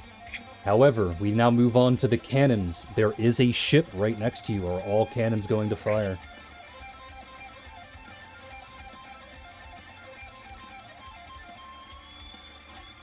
I mean, do we get the commando too? I guess. Well, yeah, I'm Yeah. obviously asking Rosin. Oh, yeah, fucking of course. Alright, all ships fire. Remember, you get a +3 bonus to hit. Okay, I'm gonna do the study combat for this ship as well. Mm-hmm.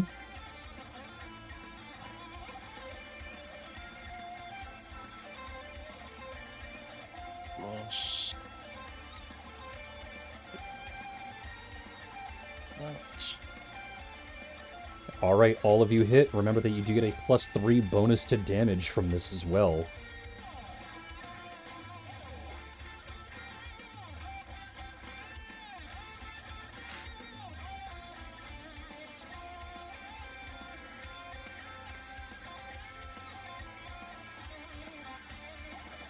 Damn. 50 damage. 999. This actually... Yeah, a cascade of 7 different ships, effectively all catching ablaze. Rosin, it is at this point that you see the king flee from one ship to the next, to the next. Unfortunately, hopping from one ship that is either currently on fire or in the process of sinking to another ship that is either currently on fire or in the process of sinking. Before eventually, the king himself stands directly at the bow of your ship and commands for a king's gauntlet. Well, here we Alright, go. well. This is what we were waiting for, so I guess I'll call off all my fucking sailors, except for repairs that are probably needed, but... To Rosin which, will oblige and try to signal the cane if you can. to which, Will we be? everyone here knows how the gauntlet works and everything else, but I will vaguely describe it for the audience here. This is a gauntlet-style battle. There are 5 champions chosen by each side to represent the crown and the individual who is attempting to usurp it. These champions must fight to the death. And when one goes down, the next one comes in immediately. There is no healing whatsoever. To those of you that are in the gauntlet that have already taken damage, you do not get to heal. It may not be a lot of damage, but you do not get to heal before your round is up. There is a way. There are actually technically two ways to protect yourself. If you immediately strip off your armor, which can only be done on your turn, you can forfeit your match without being executed. The second way is that you pray to Ioni that when you go down, you do not go below negative 10 HP.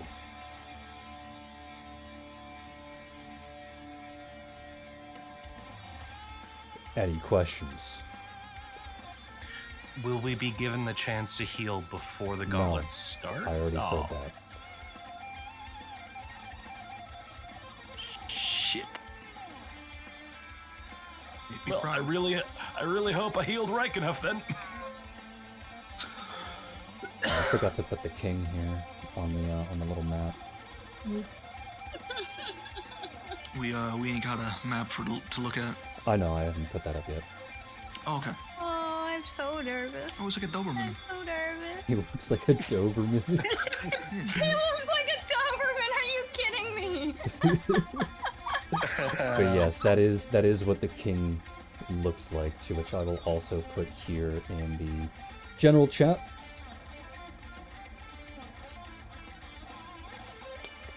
Boy. Woof.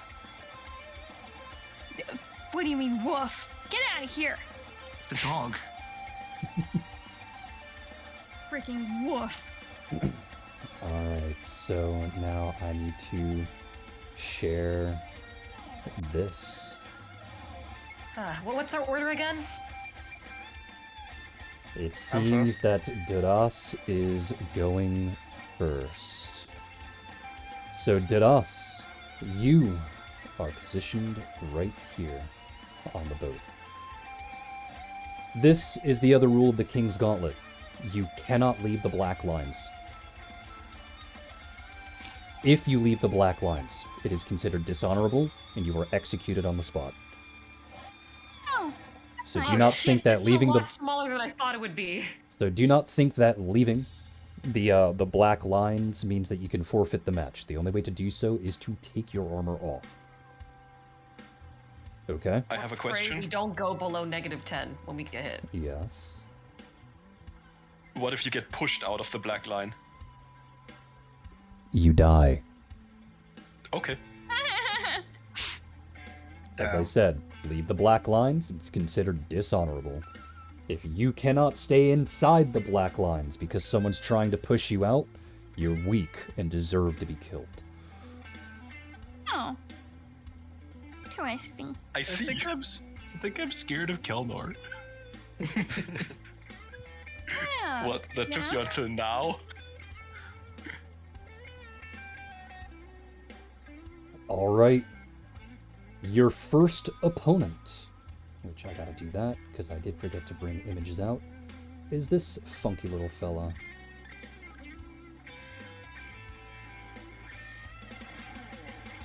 Little fennec little dude. To which I then gotta go and bring it to general. Here you go. Here is your first opponent. At a first glance, you can tell that they are a kitsune. And that they are dual wielding. Oh no, it's a dual wielder. Initiatives, go. Take it out as fast as you can. Can you beat an 18? Probably not. Let's see. Roll. D20 plus 2. Oh. Alright, they go first. I'm gonna piss. You're gonna piss? You're leaving to go piss? No, I'm just gonna piss. Okay. They... Should I have said shit? Maybe. 10, 20. Immediately do a double move action on their turn to close the gap. They can only move 20 feet. Duras, it is your turn. Oh my god. Okay. Great. I will try to use my fervor casting to make my spell a swift action Okay. and cast Channel Vigor on myself. How are you casting this as a swift action? With fervor ability, I can cast something that only targets myself as a swift action Alrighty. using a fervor point. Alrighty. And what are you casting again? Channel Vigor on limbs to give myself haste. Channel Vigor on limbs to give yourself haste. So you now have gained an extra standard action. Alright. Okay, and then I'm just gonna do a full round attack on that guy. Do you have precise shot? Because if you do not have it, you will provoke an attack of opportunity. And you take a -4. I have precise shot. Okay. Yes. So, full round action eats up both your move and your standard. Yes. Then, because you have an extra standard left, because you only ever used a swift action, means that you get 1 extra attack on top. So how many attacks in total would you get from a full round attack plus 1 attack? Can I use the second standard action just for a spell instead? That has the casting time of a standard action? If you want to. Yes, that's what I want to do. Okay. Well, we'll get to that when we get to that. Go ahead and make your full attack action. So, gonna use rapid 3d20 shot, plus of the course. highest BAB. I know how the thing functions. Okay. I'm a very talented DM. Yes, I'm reminding myself. And I am within 30 feet, so I get another +1 from point blank shot. So it should be this way. Ooh, and that 1. And let's see what God that damn it. 21 hit. Well, the 21's not really a 21. That's a 16. Only 1 hits. And let's see what that nat 1 is. You drop your weapon. God. Oh boy. Well, it is at least the first attack, so if you got many shot, you at least deal double the damage. But go ahead and roll damage from 1 hit. Yes. Plus.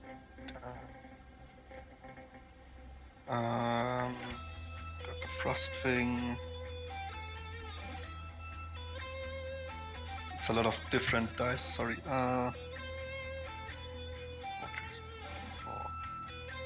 So, this is it. Sending the 27 damage. Okay. and then I drop my weapon, but I still have like a standard action. Is picking up a weapon a standard action? No, that is a full round action. As you have to That is pick a it up full round and action. equip it. Damn. Yup. You said you wanted to cast a Damn. spell, right? Yes. Casting a spell in melee Yes. range will provoke an attack of opportunity, and if it hits, you have to make a concentration check. Otherwise, the spell is lost. What spell are you casting? I'm trying to go for stunning barrier, greater stunning barrier. You're going for what? You have to speak a Greater little stunning bit louder barrier. into the mic. It's hard to hear you. Oh, sorry. Greater stunning barrier. Greater stunning barrier. Alrighty. So it functions as stunning barrier. Okay. Let's see what stunning barrier does. Plus a +1, so it's a +2 bonus to AC and saves. And any creature that hits you has to make a will save or be stunned for a round. Alrighty. Well, this does provoke an attack of opportunity, meaning it goes before your spell is cast. They get a +21 to hit. They rolled ridiculously low. Does a 23 hit? I got a +1 from haste, so it exactly hits. That's not how haste 23. works. No? Oh shit, sorry. Haste works Well, then, exactly how I described. You get a standard action. That is it. Okay, then I have a 22 and it hits. Alright, so that hits, meaning they get to deal damage. So that is 1d8 plus 12. Alright, so you take 13 damage. And now you have to make a concentration check. Concentration check is equal to 10 plus the spell's level that you're trying to cast plus the amount of damage you just took. How a concentration check works is that you roll a 1d20 plus your current caster level. Oh, okay. So you just took 13 damage. The spell you're trying to cast seems to be a level 3 spell. So that's a 26 that you gotta pass, meaning you need to roll a 14 or higher. Otherwise, the spell is lost. Oh my god. Ooh. I am almost dying out here. Jesus Christ. Alright, it goes to their turn, to which they are doing a full round attack. You said that your AC was a 22, so one's a crit. All of these will hit. However, he does have to make a will save every single time. So I'm going to roll a 4d20 preemptively, to which he only has a +9 on these will saves, to which the DC that he has to pass is 10, plus the spell's level, so 13, plus your casting modifier. So what's your casting modifier? +6. +6, meaning it has to... So it's a 19, meaning that they have to roll a 10 or higher, to which you only get hit by 3, but one of them is a crit. Meaning your lingering injury does increase by 1. Yep. 38 plus 1, 2, 3, plus 1, 2. And then they are stunned, which means they lose their turn. I mean, their turn immediately stops, and then they lose their next turn. You take 69 damage. Oh god, let me do the math. And remember, be very communicative, very verbose, about whether or not you're bloodied or severely bloodied. Yes, I am bloody now. Okay.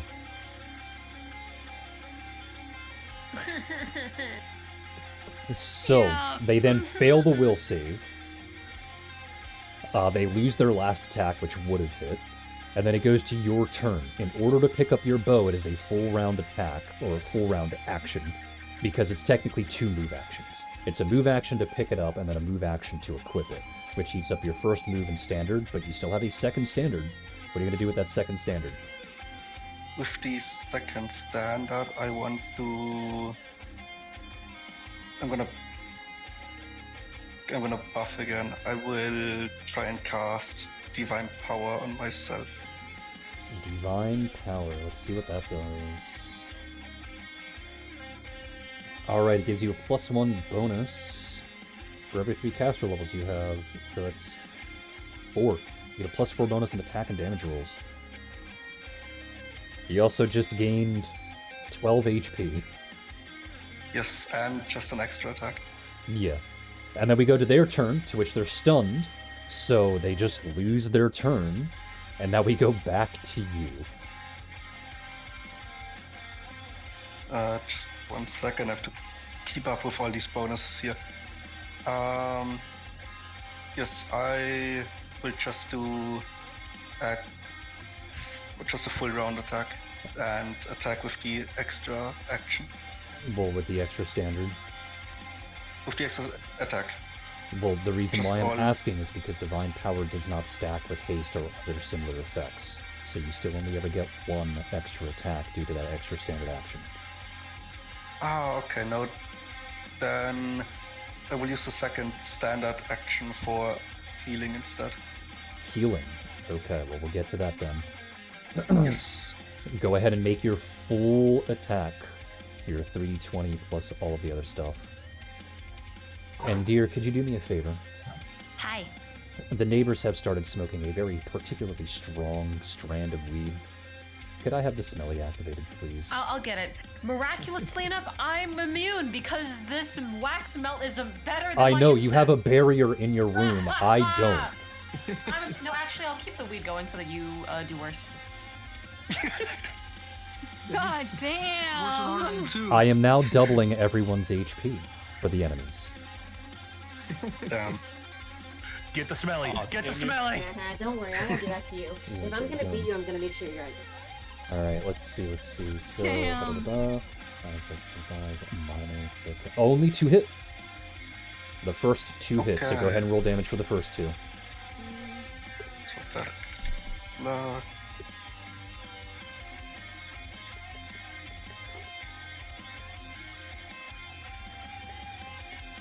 So this is 11, 12. Shall I make your room smell like corn? Sure. Say corn.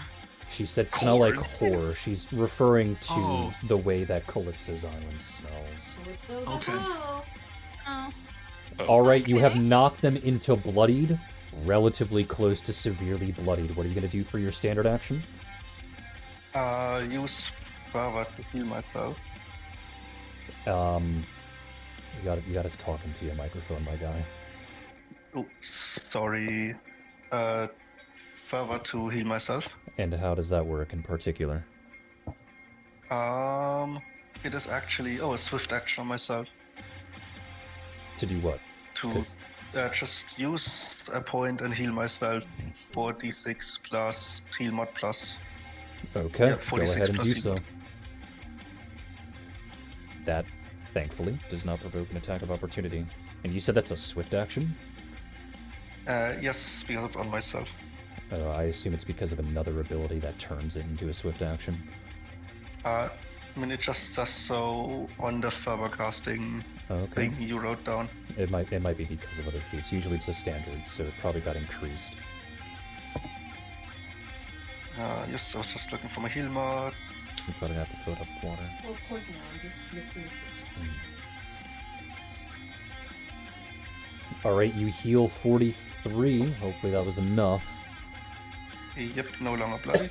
To which they now do their full round attack. Ooh. And let's see. Those hit. Minus.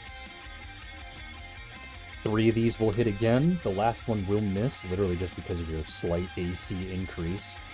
So 3d20 plus 9. Let's see. They pass, and then fail the third one, meaning the fourth attack wouldn't happen, meaning we're stuck in that same loop again. Good. But it is Good. 3 hits. And then I gotta see, do they have 2-weapon rend? They do not have 2-weapon rend. 52 damage. 52. Okay, bloodied again. Bloodied again. Alright. We go back to you. What are you gonna do? Yes. Again, swift action, fervor to heal myself. As soon as you attempt to cast Fervor, the king immediately shouts out, I thought this was a gladiatorial fight, not a fight for survival.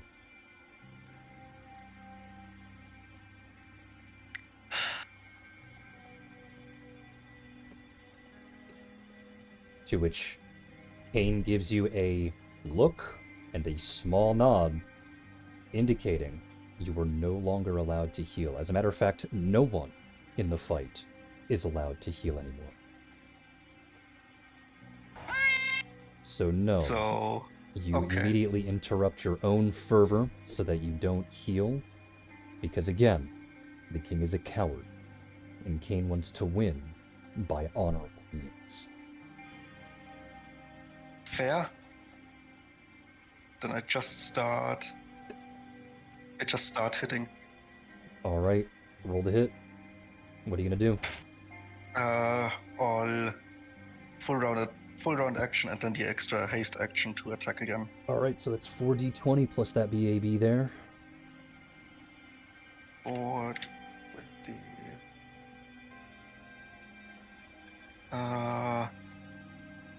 Sorry, nervous. Remember, it's based off of your multi-attack string. That's what I'm talking about when I say highest BAB. Yeah, yes. 21. Alright, let's see. Wow, only 2 hit. Damn.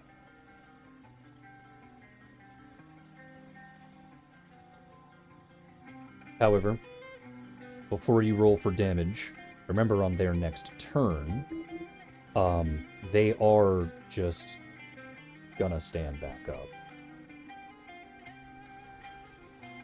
I mean, they lose their next turn, so you get to make the same attack roll again. Okay, so should I just do the attack roll again, or Yeah, just damage up lost? enter. That way you can just combine it all together. Yep, makes sense. Let's see. Again, only 2 hit. But that is 4 hits, so you get to combine the You damage know? for 4 hits. Plus.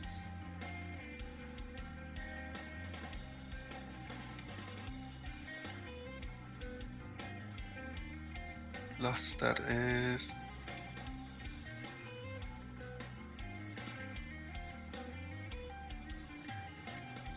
Yeah, just do like this, cause bad at math. Nice. Let's see.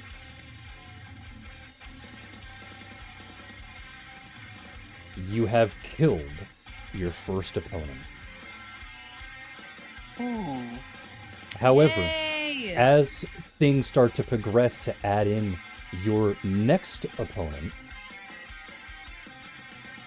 they deliberately waste time for your spells to dissipate.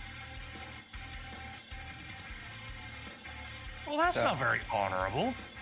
Again, the king is a coward. There. I guess all of them disappear? Yes. Damn. Your next opponent seems to be this roided out gnoll. Shit. Oh, that is very small. Womp womp.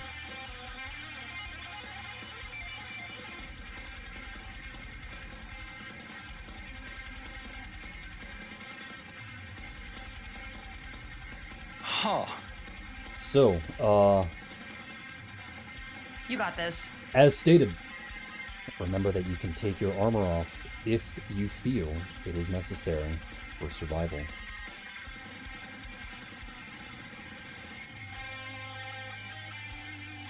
I can do that on any of my turns, right? But it has to be on your turn. Yep, I get it. Okay. Alrighty, I gotta close this sheet, and then I gotta open up this sheet. Alright, go ahead and roll for initiative. God damn it. You gotta beat a 9. Let's see if you can beat a 9. Oh, you did. You got an 18, so you do get to go first. Okay. I will basically do the same thing. So I will use Fervor to cast as a swift action another Channel Vigor on myself to get haste again. Mm-hmm. And then just do a 5-foot step upwards. Okay. Just so I'm a bit away from the edge, and then just full round attack him. Alright. Roll to hit.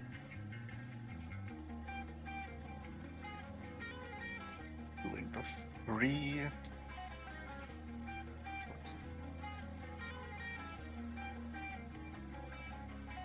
E?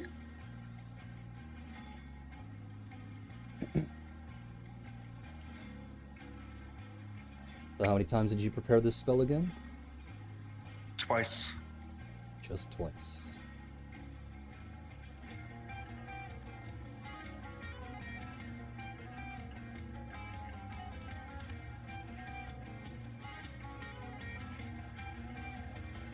Well, do any of those hit? Are you seeing swift action to cast this spell? It's the Fervor ability I have. Fervor casting. I can use my Fervor points to either heal Okay, someone I see else. it. Yep. Just making sure. Yeah, no worries. Alrighty. Well, Is that because that's your move and standard? You still have one standard left. What are you doing with the last standard? I want to cast another spell on myself. Alrighty, what is that spell that you're casting? Stunning barrier, this time the normal one. Alrighty. In which case, only 2 of these hit. Okay.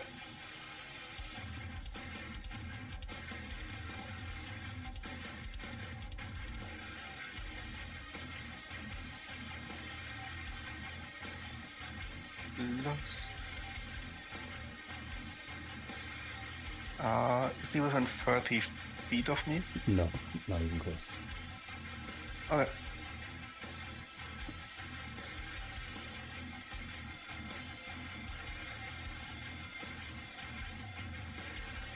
$53, not bad.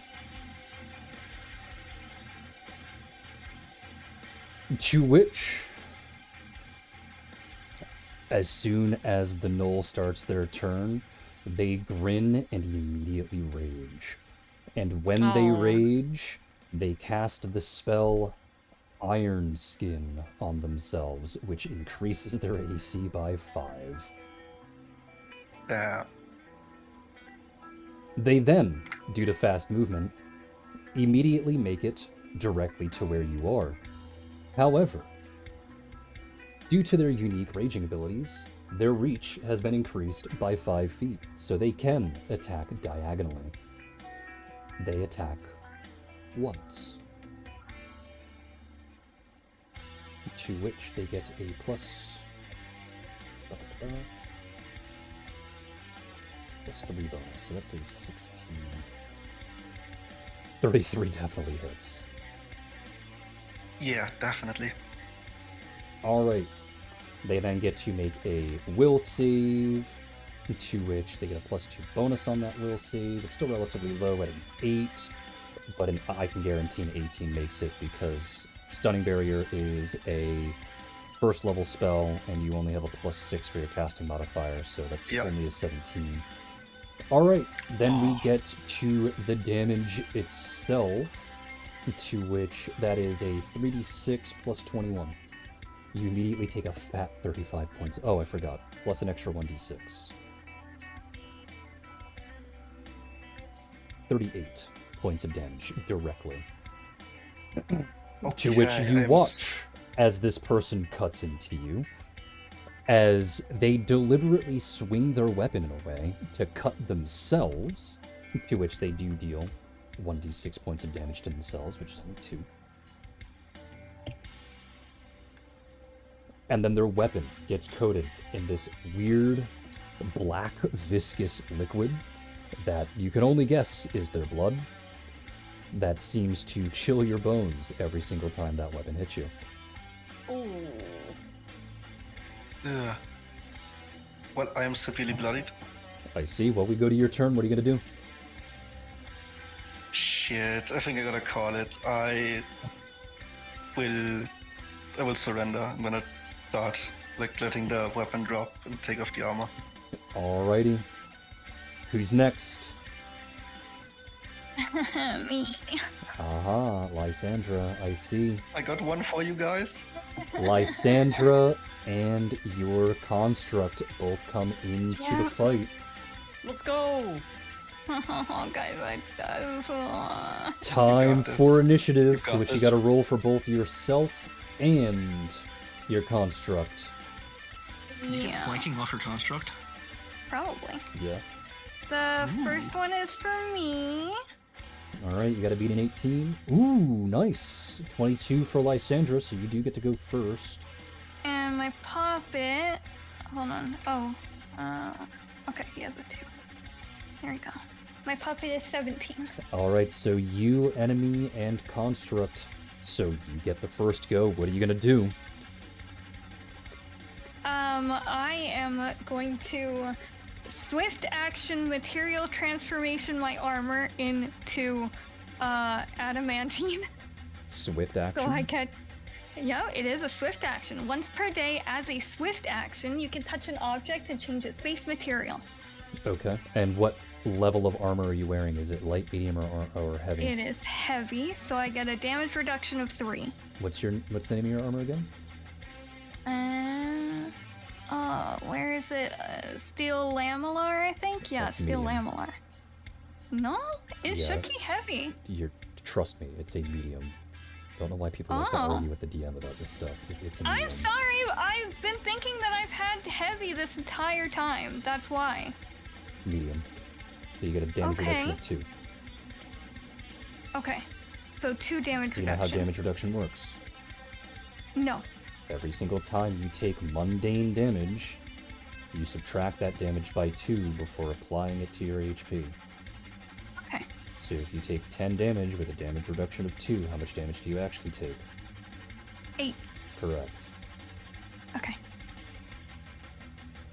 Okay, so that was my swift action, and then I'm going to cast Channel Vigor on myself to give me haste. Alrighty, so that eats up your turn. What is your construct gonna do? My construct is going to... Oh, little buddy, what are you gonna do? Immediately move north 30 feet. Alrighty. Is that 30 feet? Yeah. Wow! And he is going to acid breath. Acid breath. Okay, what does the acid Yep. breath do? Reflex save, Okay. I think? DC is 11. I don't know what this is gonna do, but he's trying. alright, they pass. Okay. Oh, is I, there I genuinely... I don't know why it clicked off. Yes, there is supposed to be a map. I don't know why it clicked off in ODS. I'm not sure if it's passed to half it or not. I'm gonna go check real quick. It does. Reflex half, yes. Yes. It looks like it? Yes. Okay, so I still roll 1d6. Yeah. It's just a little bit, but you know what? He's doing something. So it's a singular 1d6 damage? Is what you Yeah, roll? I don't know. I have no idea what this is. I have it on my sheet though, or Yeah. rather poppet sheet. Well, they only take 2 because it was halved, to which Yeah, they are immediately something. going to rage and once again cast Iron Skin to increase their AC. They will provoke an attack of opportunity from the construct because they don't give a shit about the construct. Oh, sure, thank And you. they have just enough speed to get over to where Lysandra is. So go ahead and make that attack of opportunity from the construct, while they make a singular attack against you. Okay. 10 is Sure, definitely thank not gonna you. hit. This construct is not doing anything for me. No. Yeah, that absolutely It's okay, hits. because he's cute. I mean, is he cute at this point? That You're not definitely helping me. hits. So that is now Yeah. a 3d6 plus 21. You take a fat 31 points of damage. I didn't bring up my things, son. Okay. I am not bloodied yet. So my turn again, right? Yep. Alright. Haste gives me an extra standard action? Yes. Okay. So, with my extra standard action, because I don't like this guy. I don't like this guy one bit. I am casting harm. You mean the touch range spell that requires you to be within touch range? I can step 5 feet to the left, the right for a free action. You told me that. It's not a free action, it's just you're allowed to take a 5-foot step without it penalizing you. But you Oh. also didn't declare that, you just said, I'm casting harm. Oh, okay. I declare that I am taking a 5-foot step to the right, and then I am touching him and casting harm. Okay. So this person, as explained before, has quite a few funny powers due to being a Blood Rager. Oh, The I other love thing that. that happens when he Blood Rages is that his reach increases by 10 feet. Meaning, if you So I- move through his threatened area, no matter how much you Uh-huh. do it, he will provoke an attack of opportunity. Yeah. So he Okay. gets to attack again. Okay. 29, I'm pretty sure that hits. Yes. You take a thick 30 points of damage. Okay. I am bloodied now. And then you said as a standard action, you're casting harm. So, He has to make a will save. yeah. 1d20 plus. He gets a +8. Okay. 24. That might be very high. All right. Let's Yeah. see. 10 plus the spell's level, which for you I think is 6, right?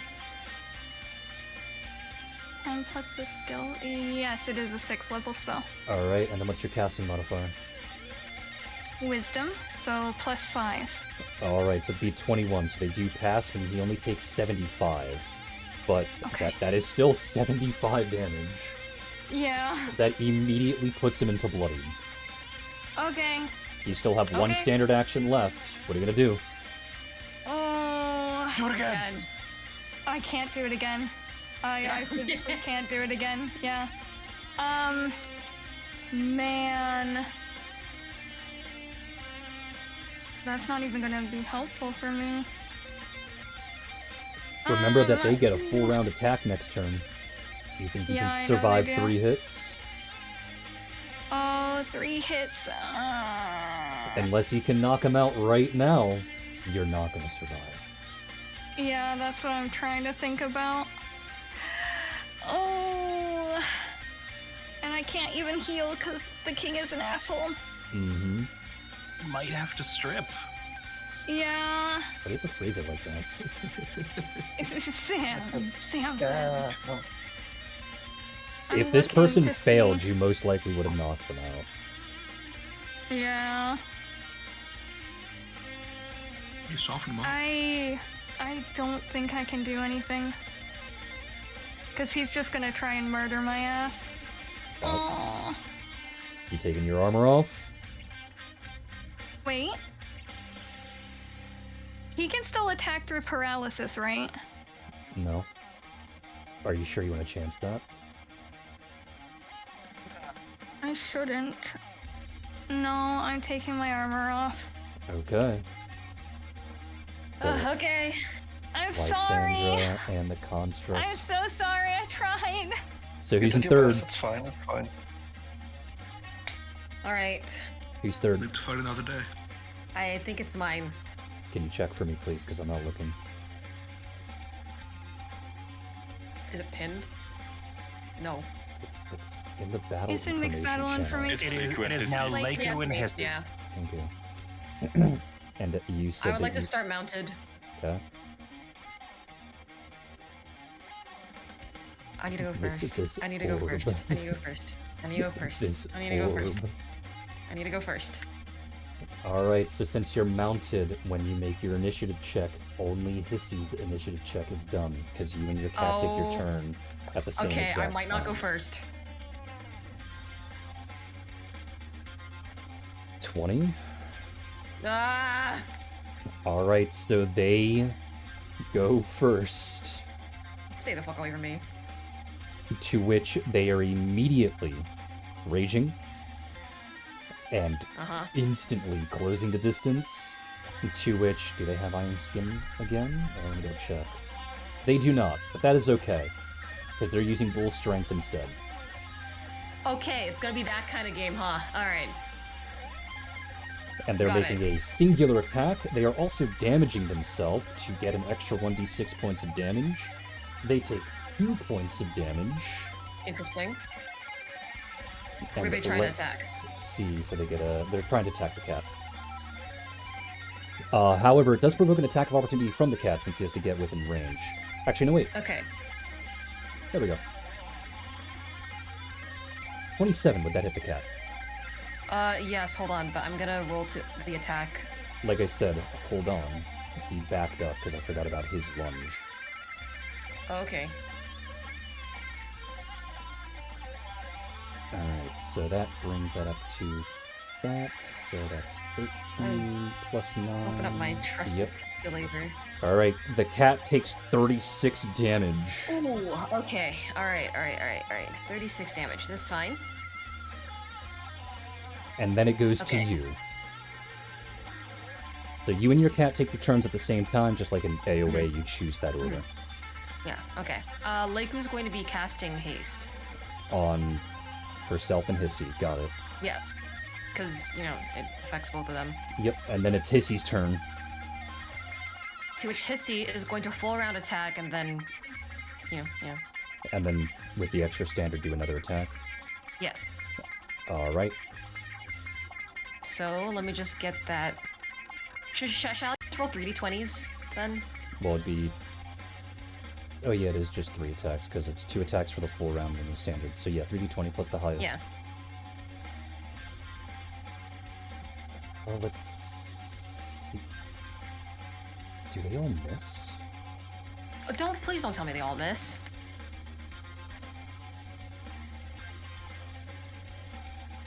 Only the last one hits, and literally just because of their AC reduction. Okay, alright, hold But on. it is a Let claw me attack, just, so you do get to do a grapple. Yeah, I'm just, reducing the, spells per day thing, because I gotta keep track of that. Alright, so now, Hissy gets to attempt to grapple. Mm-hmm.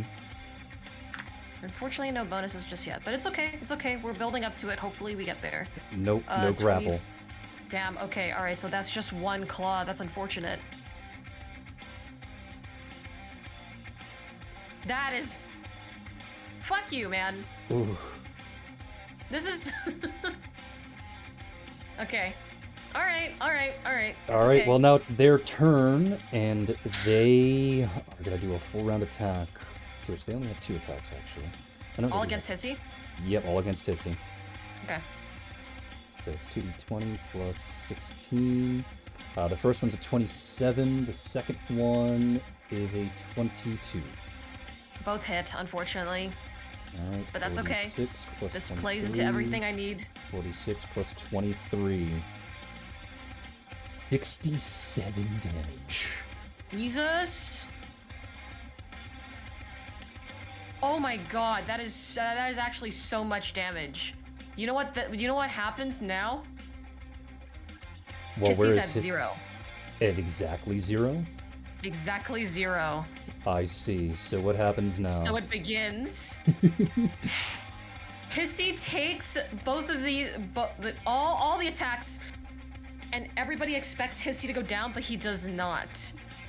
Because he has Tenacious Guardian. He does not fall unconscious when he drops to 0 HP or less. And now he gains a +2 bonus on all d20 rolls. And he's still going. He's still going. And now he gets bonuses.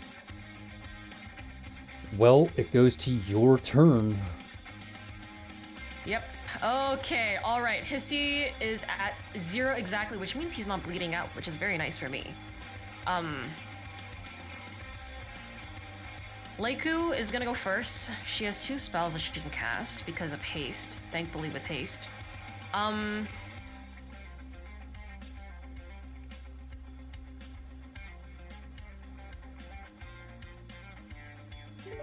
No, go away, alarm. Let's see. Let's go with casting.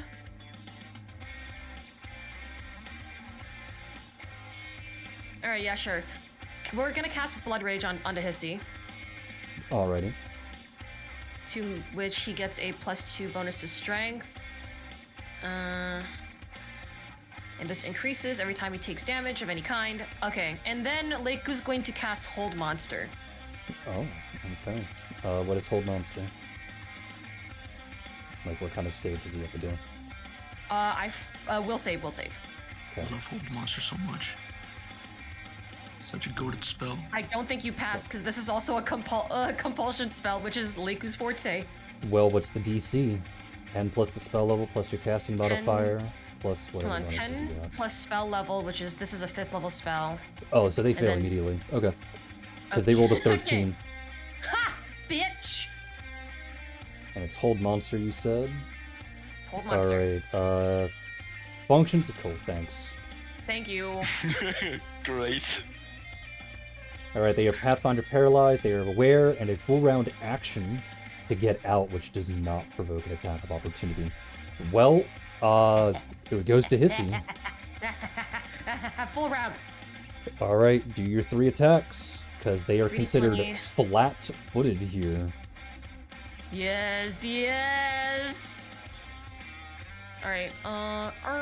That's the wrong number. That's Leiku's numbers. I was wondering why that was so low. Okay. So now he gets that, and then that because it increases because of Blood Rage. Yeah, there you go.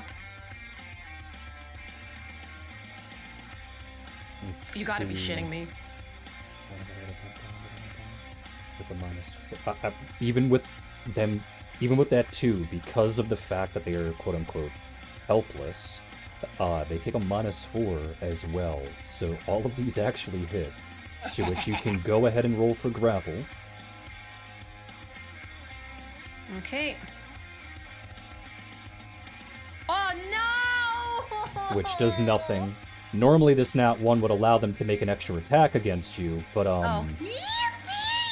obviously they can't. Bitch. He can in his mind. Yeah, the Knoll's just slinging slurs mentally at Hissy. Alright, go And ahead and probably roll like the it too, 3, your claw damage 3 times, I guess. Yep. Remember that a +2 okay, to strength that is bonus just a actually +1 to increases as hit well. and damage. So that is actually this number. 40! They're still standing. Yeah, I kind of expected as much. Go ahead and try and break out. Alright, they get to attempt to break out, and... What did 20 make it? So it's a okay, base so of 10 15. plus What's spell your... level, which is 5, and then it is my casting modifier, which is charisma, which is +6. You fail. Okay, damn. Without my bonuses, you fail. Which means on the very next turn, as long as you don't nat 1, Hissy wins. Let's see. I'm gonna have Hissy go first because I want to try and save as much of my spell slots as possible, so Hissy will go first. Correct.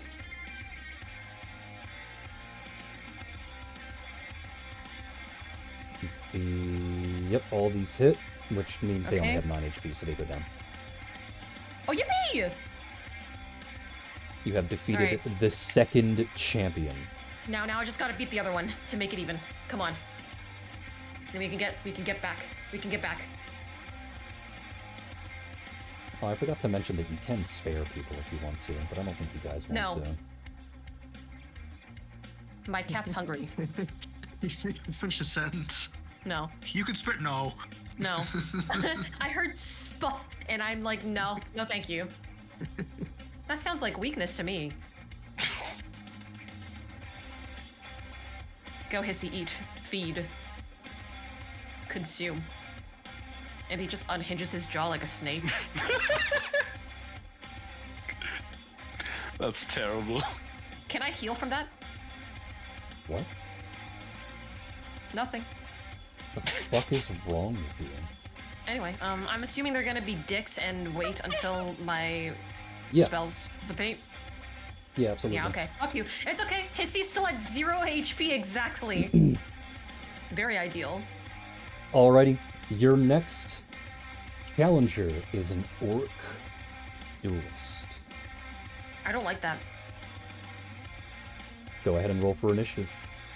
Alright. I'm hoping that this person nat ones on the initiative. She's kind of really pretty, though. No. Looks like they get to Shit. go first. Nar. I can't see her, by the way, on the map. I didn't bring her up on the map. Oh, okay. I hate it here. I was reading her sheet very briefly for certain things. Alrighty, there we go. So, they move 10, 20, 30, which does provoke an attack of opportunity from Hissy. Okay, to which that's a claw attack, and hopefully if this lands, I could do stuff. Okay, this is without the bonus, but then he also adds 0 HP, so therefore that number increases to this.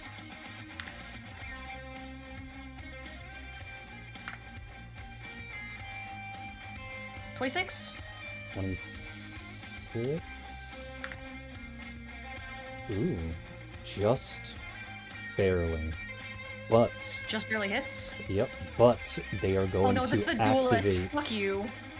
their swashbuckler ability of parry and riposte. Ah, fuck you. Fuck So you. by expending a panache point, they can attempt to expend an attack of opportunity to make an attack roll, and that attack roll has to be greater than the one you just made, though they do take a -4 penalty on this roll. So let's see. Please don't beat me. Yes! Yes! Oh my god! Fuck you! Alright, you get to roll for damage. What about, well, this is a claw attack, so I can... You don't get to do grapples on attacks of opportunity, unfortunately. What the hell? Yeah. Alright. It's okay, you're still a bitch ass.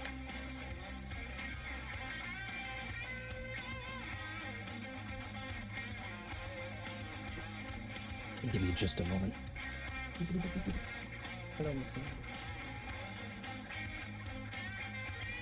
Sneasel.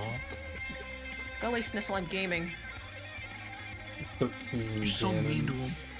I'm gaming. Animal abuse. Nuh-uh. Alrighty. They will then make a regular attack against you. Against Hissy, specifically. I guess. Okay, alright. Ooh, that's it. That definitely hits, but it's okay. It's okay. It's okay. It's fine. And let's see, 1d6 plus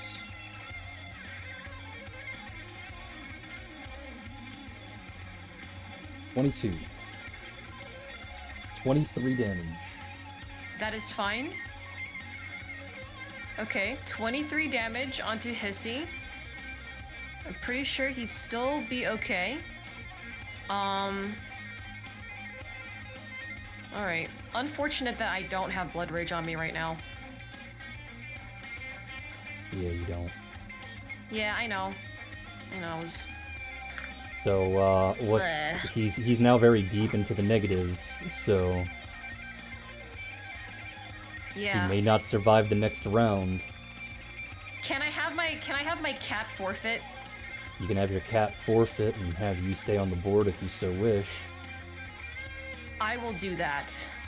This is really not ideal, but I think I can at least take one hit from this thing. So what is Leiku and Hissy going to do on their next turn? I'm going to have my cat forfeit. You want to have your cat go first. You don't want to try and cast a spell first. What would this change? You get hold person off again. I don't fucking know. That's true. I guess that's true. That's true. Oh, that's gonna be alright. Let's do it. Let's burn it. Let's burn it again. And let's do it again. Hold monster. Let's do Another it. hold monster. Alright, 1d20 plus... Fail, fail, fail, They fail, get a- fail, they have to fail, roll fail. with an 8. Oh my god, they turbo fail. Fuck you! Missile, are you trying to leave the room? Alright. Goodbye, Missile. Missile. Missile. You're not supposed to go downstairs, Missile. Oh, hold on, let me open the door. Oh no, it's because... No, it's downstairs. You just scared him back into my room.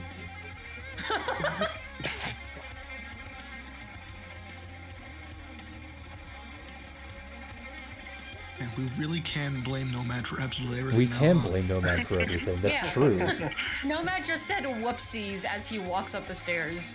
Alright, so... Oh, he's trying to leave the Ooh. room again. Alright, Okay. collect the dog, please. Missile.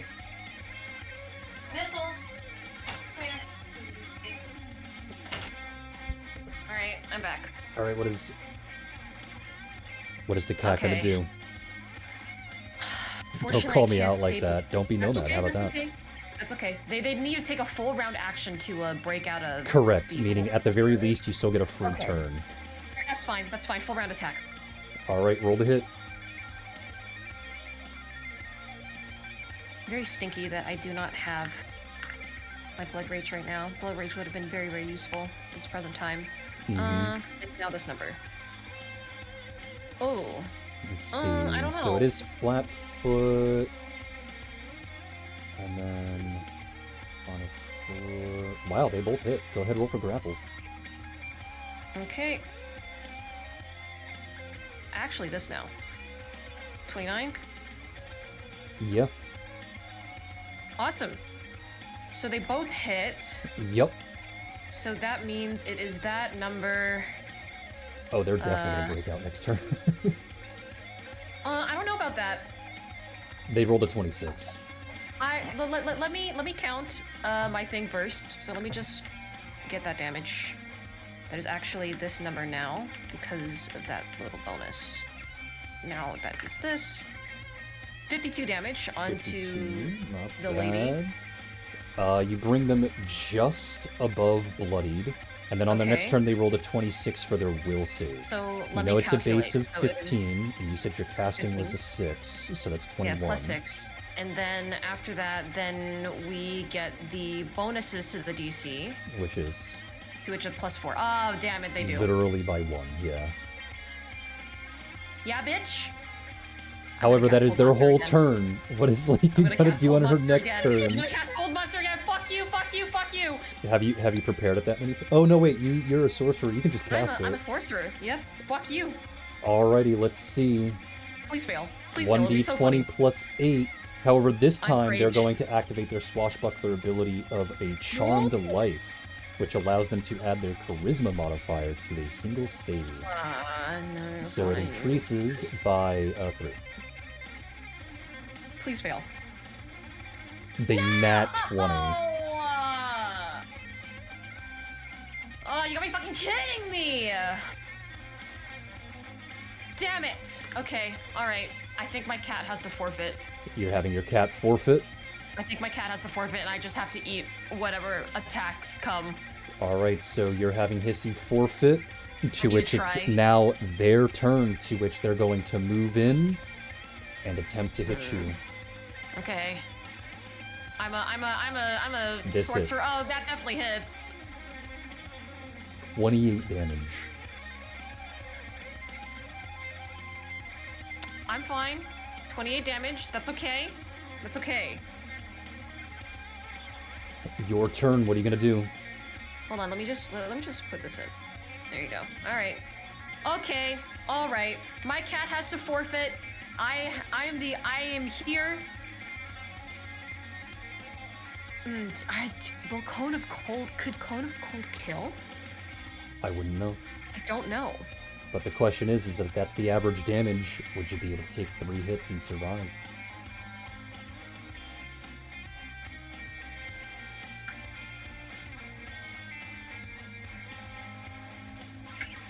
You do make a good point. I obviously don't know how high your AC is. And obviously they only My get 3 AC attacks. is very low. And they only get 3 attacks, which takes, You know what? If this is literally my last shot, I'm gonna hold monster. You're gonna hold monster. I'm gonna hold monster. I'm gonna gamble. Oh my god. That is beyond turbo failing. They automatically are denied the ability to roll on their next turn. Fuck you! So this turn passes, they're held, it goes back to Leiku. What is Leiku gonna do? Cone of Cold, motherfucker! Roll for damage, they're denied a reflex save.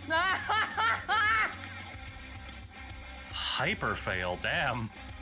48 damage. They are severely bloodied, and then their next turn comes around, to which Fail, they are fail, fail. denied their roll. So you get to go back to Leiku's turn. Keep track of the amount of spells that you have cast. Yeah, I know. What is this person at? Severely bloodied. I think I'm just gonna magic missile it. All right, roll for magic missile. I'm pretty sure magic missile should work. Here, worst case scenario, they break it out and then I just cast it again. 1d4 plus 1 You're at a per 2 levels 5d4 above plus first. 5. So that's You're at max. yeah. You're fine. I didn't update that. That's why I was recalculating. Okay. 18? They are still standing. We then Okay, get to all their right. turn. They are once again using their swashbuckler ability. God, oh god, oh god, oh god! Fail, fail! Oh my god!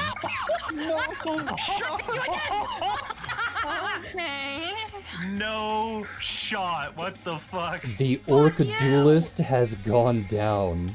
Fuck you! Yeah! But I presume you're immediately forfeiting because you don't want to fight what's next.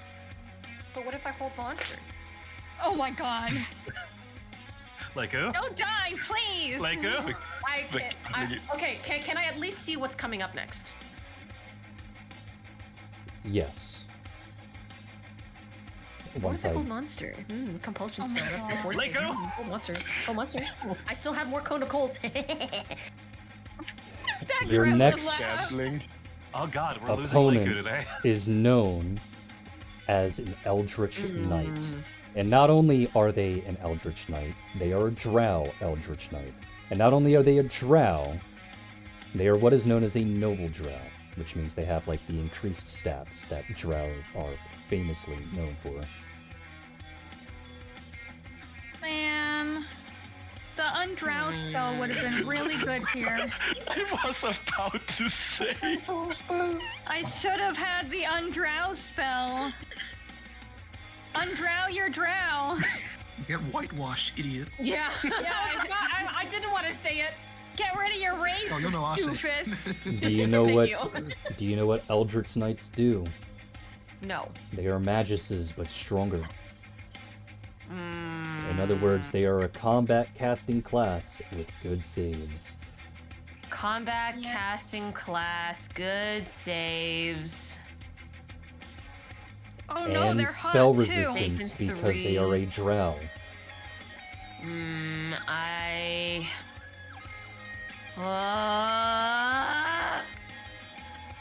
Are you forfeiting and passing it off to Reich? Leiku's gonna make eye contact with Reich.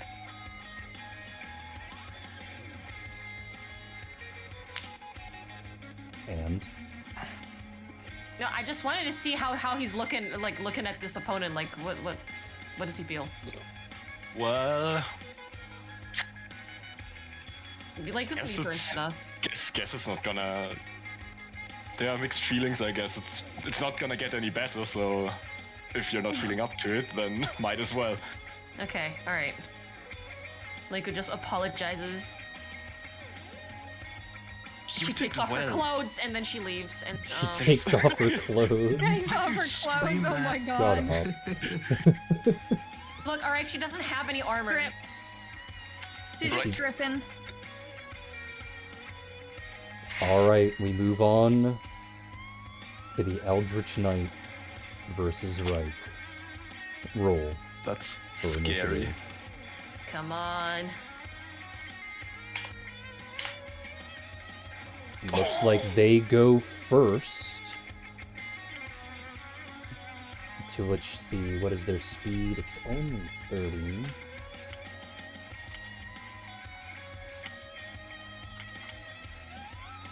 I'm gonna close Leiku and Hissy Sheep. They did well. Alright. They are going to move 10 feet south, flick their wrist and snap their finger, casting haste. Yep. Yep. Oh god, why's he gotta do the fruity little hand motion too? He's a drow.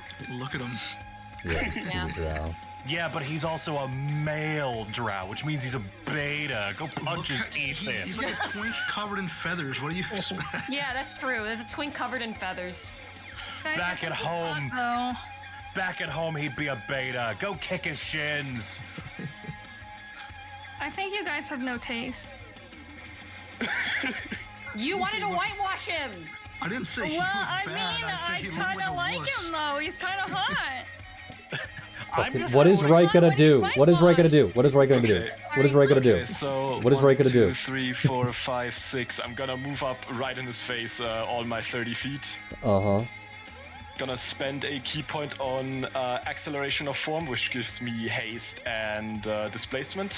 Okay. And then I am going to throw a Sweet Dream infused choking bomb in a way behind him, so it hits him and not me. Okay, so it's a 50%. And you are... What is the radius of your smoke bomb? Let me double check so I don't get this wrong. 15 feet. So you're throwing it 20 feet, or you're throwing it so that's 5, 10, 20 feet away, because that's 5, 10, 15, 20, in order to hit him, basically. Yes. Okay. Yeah. And then I'm making it a choking bomb, and with poison bomb I'm putting Sweet Dream in it. Alright, well, choking bomb does what? So choking bomb is a DC 21 fortitude save. Alright, And so if he fails, he's 1d20, staggered. fortitude 21, that seems kind of high. Where's that coming from? It's half my class level plus my charisma, which is 5 plus 6 plus 10. Oh, nice. Okay. You have a 22 in charisma? No. 5 from charisma. Oh, 6 5 from half my class. 6 from half the class, okay. Fortitude, they get a plus 10. Did they get any bonuses here? Give me just a second. Sure hope not. I do know that they are just straight up immune to the darkness that the smoke bomb creates. Fair enough. Ooh, they just barely missed. And what does that Nice. cause them to do? What is Okay, the effect that it causes? As he's staggered for 1d4 rounds. Okay, so we Which roll a I'm 1d4, probably which gonna just roll, means that he loses an action. So while he does have haste, he loses the standard action from haste. You basically turned off haste. Well, better than nothing. Oh, you rolled that. Sorry. So 4 rounds, haste is turned off. And activating that key point was a swift action for you, yes? No, that was my second action that I get from haste. Then your smoke bomb doesn't come out if it's a standard action that it's being activated. Wait, but I get another one from the haste, no? Because it's being activated. That's why I asked if it's being a swift action or not. If it's not a swift action, you don't get it immediately. Why do you think every other person who did it didn't get an extra action? Fuck. Okay, yeah, then I guess no smoke bomb. Okay, Shit. so no smoke bomb. Which means they are immediately turning directly towards you. And they are making 2 standard attacks using Arcing Explosive Weapon. They are using up 2 Fireball from their spell slot. So, let's see if both of these hit. So, 2d20 plus 15. So the first question is, does a 20 hit? Because the nat 20 obviously does. No, the 20 misses. Okay, the 20 misses. The nat 20 guarantees a hit. However, you can reduce it from a crit to normal damage by calling correctly. Since you have displacement, all attacks have a 50% chance to miss. Call high or low. If you are right, it misses. I'm calling high. It is low, so it is a crit. So that is 1d6 plus 6 plus 10d6. And this is where it becomes extremely painful. Because that's an extra 72 damage. Actually, let me read 72? explosive damage. Let's see. Oh no. It's just plus 12. And then... yeah. 56 damage. 56. You immediately take 56 damage, Ooh. and puts me the to severely fireball bloodied. itself does not affect the drow.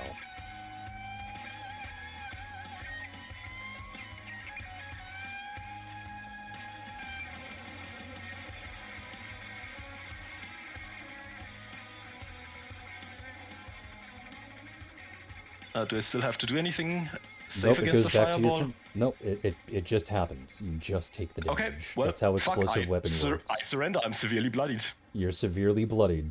You're not even gonna try and deal damage or anything else. Oh, actually, right, I do have an extra action to surrender afterwards, so I guess I'm doing a full round attack. Alrighty. And actually, I'm putting a key point in to put another attack in there. So how many Ooh, attacks okay. does Just that because give I you? can. 5. How many attacks do you have a full round for a full round attack? 4. Oh, because of 2-weapon fighting. Yes. And then that one gives you an extra one, so that's 5. Okay. Yes. So 5d20 plus the highest modifier that's there. Oh my god. Miserable. Only 1 hits. Because you couldn't roll above a goddamn 10 when you needed it, and then rolled below a 5 on the attacks that needed higher. Yeah, the rolls are kicking my ass today. It's okay. You dealt some damage. Some damage. It's okay. Look, everything. Everything counts.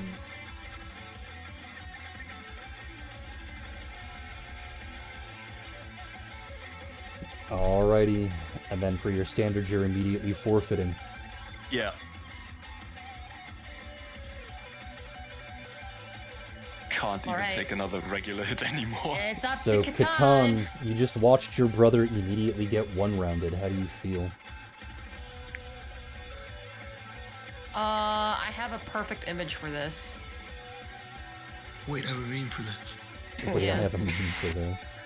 This is bad though, because that means Catan has to fight 2 rounds. Well, that's really funny. If I hadn't fallen down the mast, I could have survived 1 more round. Weren't you healed back to full? No, I was like No. still missing a quarter. I see. I did the best I could. You did good.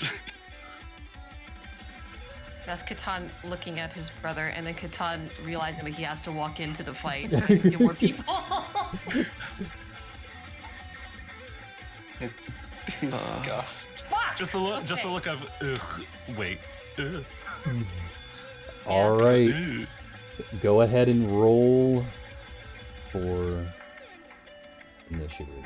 How's this guy looking, by the way? Just so that I know. He only took a little bit of damage. Okay, well.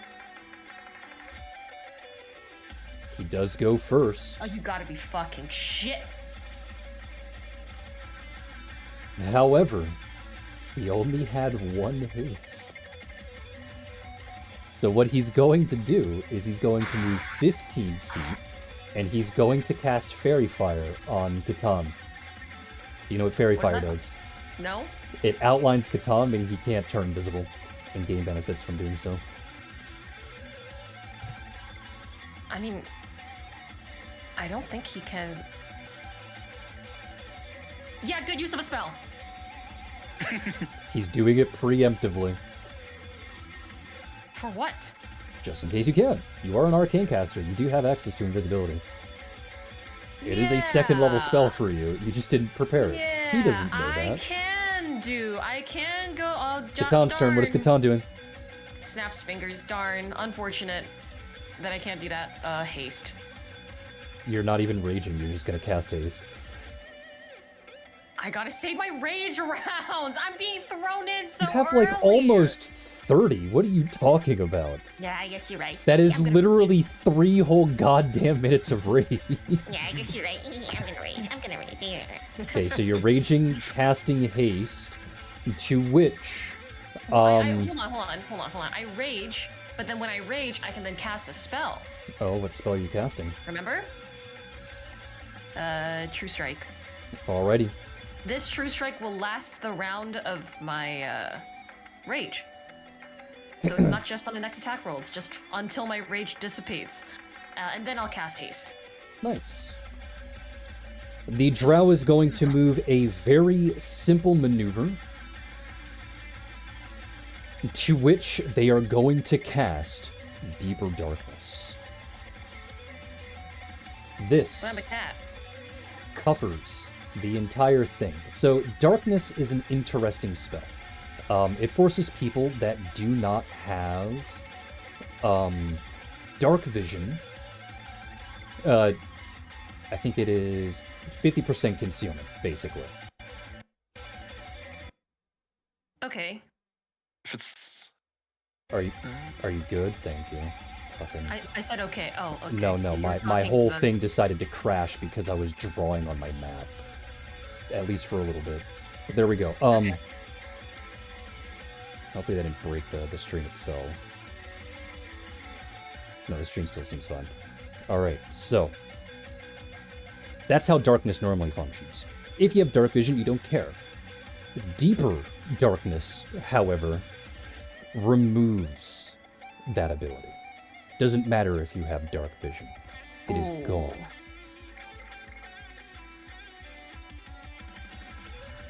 Now you understand why they outlined you. Damn it. Wait. However, you do know the general area of where they are. So True Strike normally removes any and all forms of concealment that the opponent, the person that you're trying to hit, has. Uh-huh. In this instance, Catan would have 50% concealment. In this instance, because they're combating each other, it reduces down to 20% concealment. Okay, so they both have. Okay, wait. Yes. Okay. So Understood. every single attack you make has a 20% chance to miss. Every single attack they make won't, because they outlined you. Yeah, they outlined me. All right. What It happens is- if I cast mirror image? All of them. I mean, mirror image just takes the blow for you. It just turns off invisibility. Okay. Are you going to cast mirror image?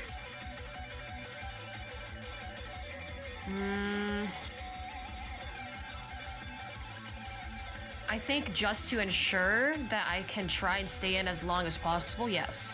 Alright. Well, that would be one standard action. What other spell would you cast? Or what else would you do?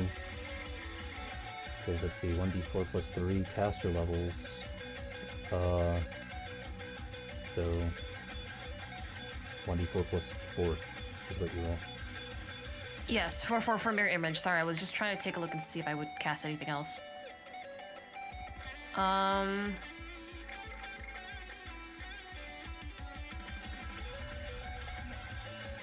I think just because I'm standing here, I'll just cast Magic Missile. You don't want to cast any other spell that boosts you?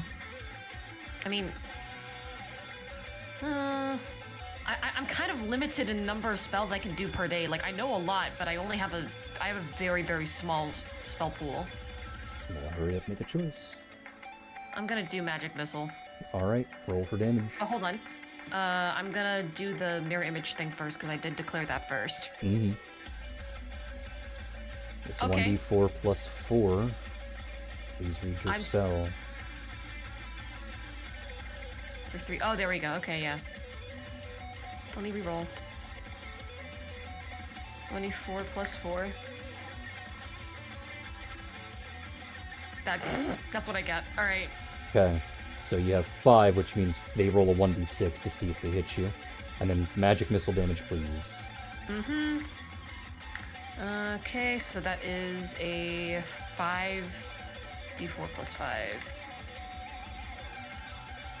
And I gotta put spaces. 16. 16's not bad. It's not All bad, right, it's not good. it is now their turn. They're going to close the distance, cast their last fireball, and attempt shit. to hit with shit. explosive weapon.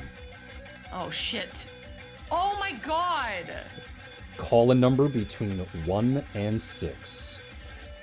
If the number is correct, Catan gets hit. 5. Oh. A mirror image takes the blow. You are now down to 5.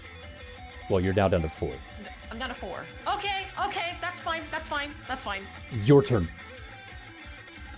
Well, he's right here. So what are you gonna do? Full round attack. Remember, you are under haste, so what else are you doing? Additional attack. Alright, how many attacks would that be for you? Let me count. That would be 7 attacks. Alright, 7d20 plus that highest modifier. Uh-huh. 7d20 Ooh, hoo, hoo, hoo, plus hoo. highest. That almost modifier. obliterated you. What? I said that almost obliterated you, is what I said. I'm not gonna worry about that one. Alright, let's see. One of them's a 20. One of them is net 20. 1, 2. Nice. And unfortunately, the 18 is not a crit as well. 1, Unfortunate. 2, 3, 4, 5. Okay, 5 of them hit. Now the 20, like I said before, nat 20s do ignore concealment, as in they will always hit, but you still roll the concealment chance to see if it's a crit or not. If you fail the concealment chance, then it's just normal damage. So 5d 100, please. Any that are 20 or less, the attack misses. Okay. Oh, no! Alright, so the crit is normal damage, and then 2 other attacks miss. So 3 attacks land. Hold on. What number attacks are these? It's because I have different damages for my claws. It seems to be 1, 2, 3, 4, 7.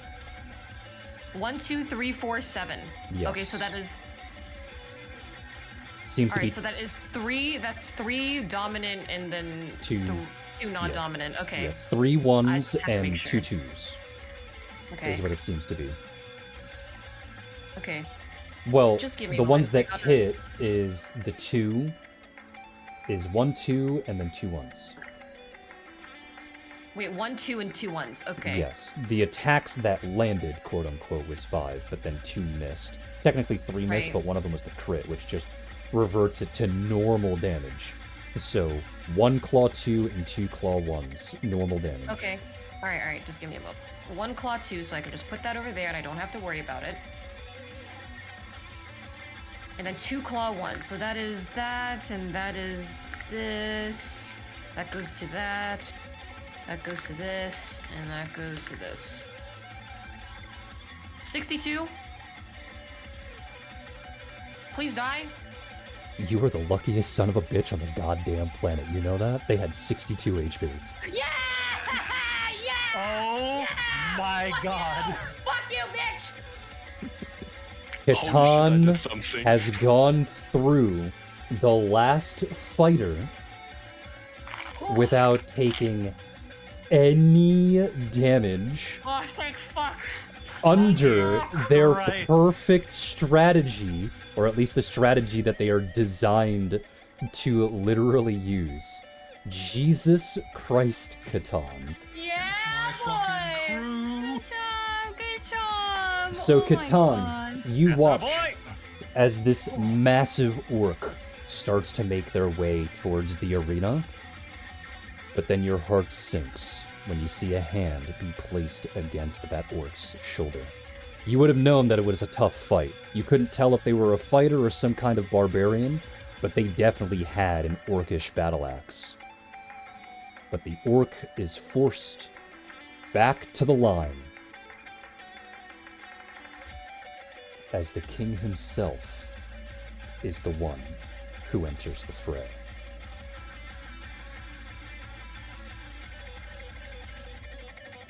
All As right, he time to settle. enters, he mumbles something along the lines of, if you want something done right, you need to do it yourself. And what is Catan's response? That's why you hid behind 4 people, huh? The king simply narrows his eyes. Roll for initiative. All of your spell you. effects are gone, and you would have deactivated your rage, so... Yeah, well. Time to settle the age. You go old debate. first! Oh, yes, I go first. Okay. Perfect. I'm gonna do exactly what I did last time. So what's your first turn? I'm going to immediately go into a rage. Mm-hmm. In the rage, put True Strike on myself, and then I'm gonna cast Haste. Alrighty. Remember that True Strike does give you a plus 20 to hit, because it does seem that you forgot. Oh yeah, that's right. Anyway, Alright. Okay. The king. Right, that's it. Fuck.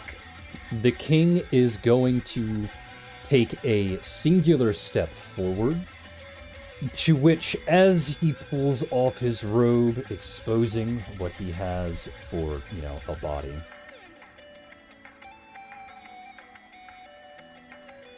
He's going to tap one tattoo that has been inscribed and carved into his fur, into his skin, before throwing it out towards Catan. Catan needs to make a will save, because he's about to be afflicted by slow. Oh, which I will don't turn like off that. his haste. I don't like that. Alright, so it's a will save? Mm-hmm. Got it. Okay. I actually get a bonus to will saves because I'm raging right now, so. Yeah, it's like a +3 for you right now, so. Yeah, but I mean, like, my will save isn't particularly high because, you know. I know. But it's enough to pass, god damn it! However, touching a tattoo is simply a move action. He is then going to tap another tattoo, to which he's going to fling that at Catan. However, this is a D-spell attempt, to which, how that works is, actually I have to go reread that. Give me just a second. D-spell magic.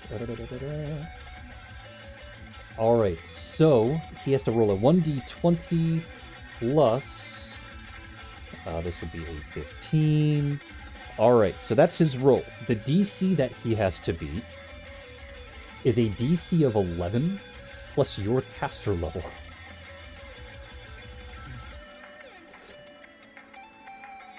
Which is a 23. Meaning his attempt to dispel you has failed. Nah, fuck you. However, that is the entirety of his turn. It is now Catan's turn. Okay. I am... Yes, I have enough for this. Perfect. I'm going to cast... Are you casting Mirror Image on yourself again? I was thinking about doing Cat's Grace and Iron Skin, but...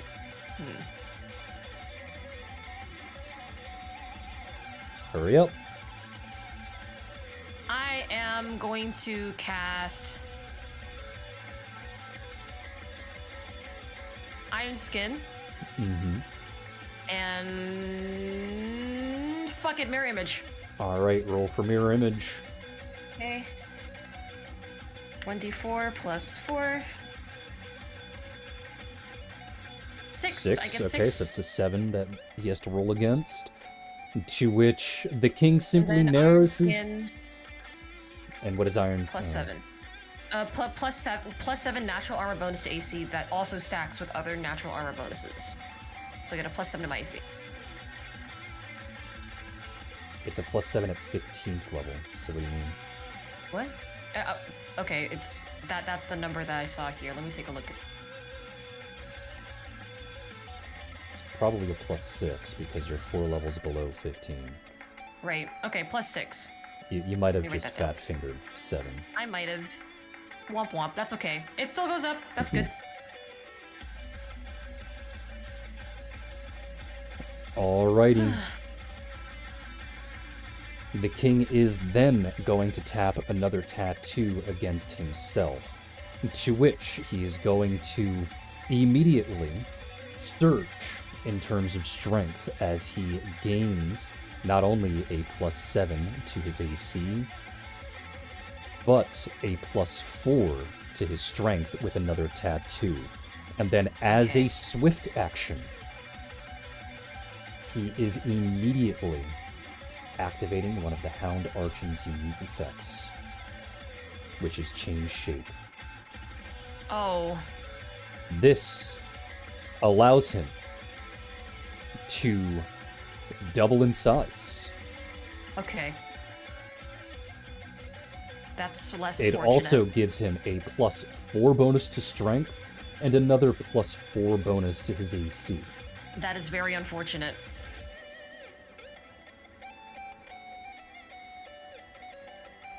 But okay.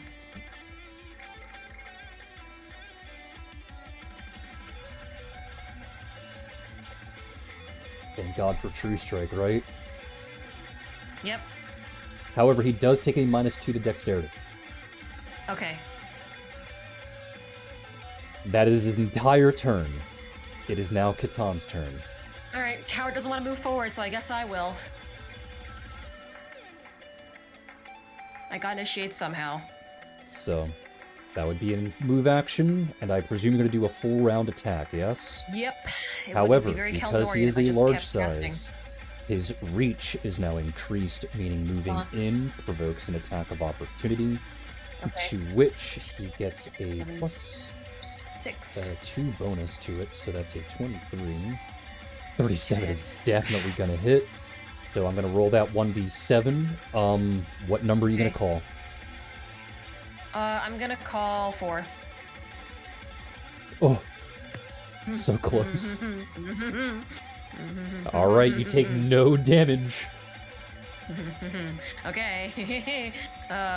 Remember your now I plus got 20. 5 more copies. You got 6 copies. No, I No, had you're rolling 6. a d6, my bad. Sorry. I'm rolling it. Yes, I'm rolling it. I'm just counting the number of copies I have. Yeah, I'm counting the number of roll you have to do.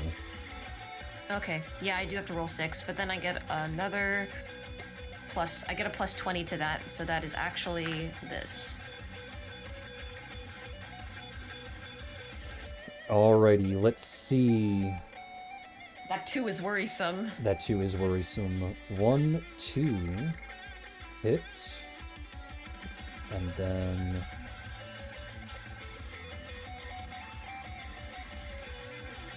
Three.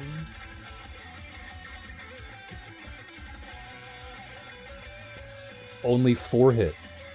Which 4? First, second, third, and fifth. First, second, third, and fifth. Okay, so that's 3 claw 1s and 1 claw 2. Yes. Okay, which is honestly ideal. Claw 1 does deal more damage. 3 claw 1s. I'm gonna put the 1 claw 2 at the back, so I don't have to worry about that. Okay, that means this is now this is now this is now this, and this. 84. Nice. Decent damage. Really decent. I wish I could hit more, but that's okay. It is now the okay. king's turn. He is going to do a full round attack back at you. Okay. Ooh, Oh first my one's a nat God. 20. The second one is also... No, wait. No, I misread it. The second one is not a crit. But what's your AC right now? I'm at a... What, actually? Yeah, there you go. Yeah. I'm actually at a... wait, hold on. Sorry, hold on. Let me recalculate, because that is... Actually that. 30. You're at 30? Yes, I'm at 30. Okay, so 2 hits. One of them's a crit. So I'm gonna roll a 1d6. Call the number. 1. Nice miss. So it hits 1. Now I gotta roll a 1d5. Call a number.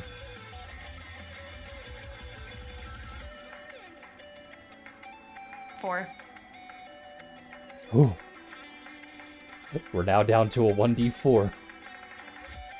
But both miss. We go to Catan. Good. Okay. Alright. I'm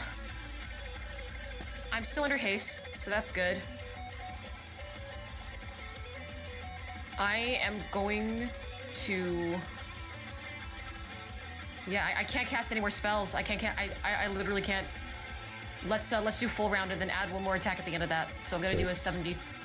All right. Roll 2 hits. Yep. So that is actually a. There you go.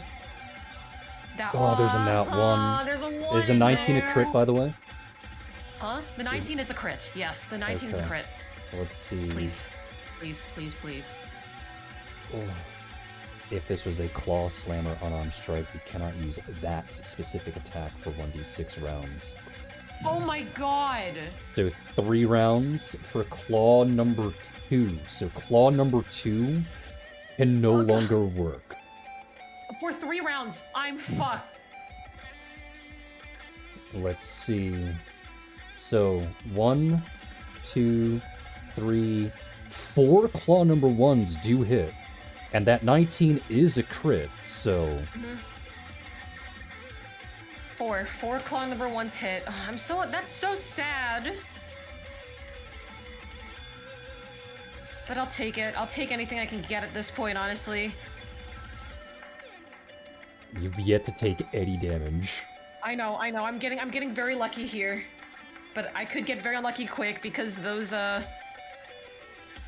mirror images are starting to lessen. Mm-hmm. And then now I gotta add the max potential. So that is...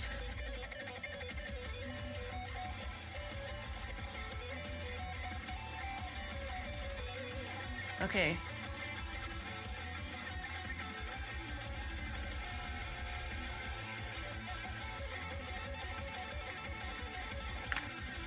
Yeah, because it's that. Because I'm currently raging. So therefore, there you go. Oh. Oh my god.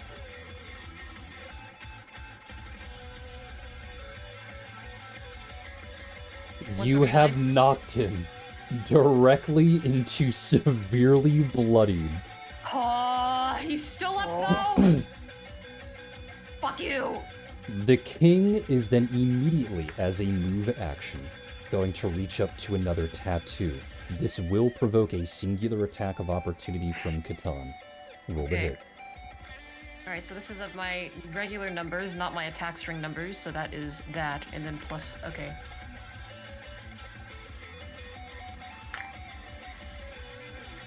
I'd like to see this one. Miss. That hits. Roll for damage off of your claw 1. I know this will not knock him out, and the king is going to activate haste. Okay. I need to knock him out now. I need to knock him out now. Then, due to the fact that they're under haste, Catan, you watch as the king immediately slaps 3 more tattoos. He can't do that. On their body. He can't do that. That's literally a mechanic that you said that we couldn't do. Yeah, I'm aware. And he's cheating. Yeah, he's cheating. Like, Yeah, I'm aware.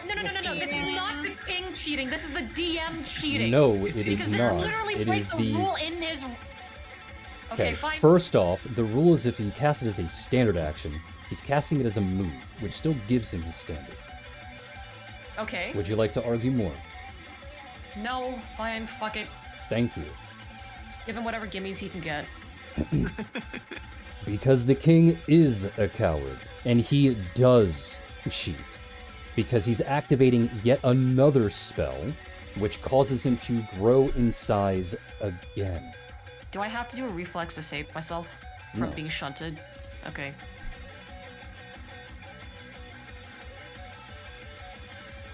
It's fucking stupid.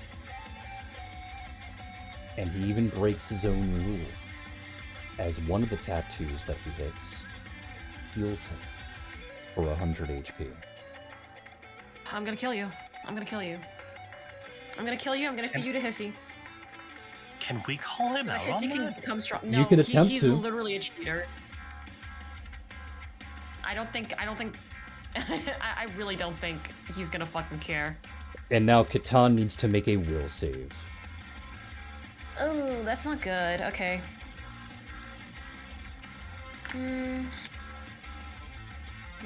Let me take a look at my spells. Do I get... No. No, I don't get any extra for my spells, just for my rage. 27? Oh my god, you passed it. Jesus fucking Christ. Good. What was he gonna do? Oh boy. It's called an Aura of Menace. You would have taken a -4 on everything that you did. Alright, don't worry. I'm not scared of you. Back to Catan. My mom's worse. Full round attack. You rolled a hit.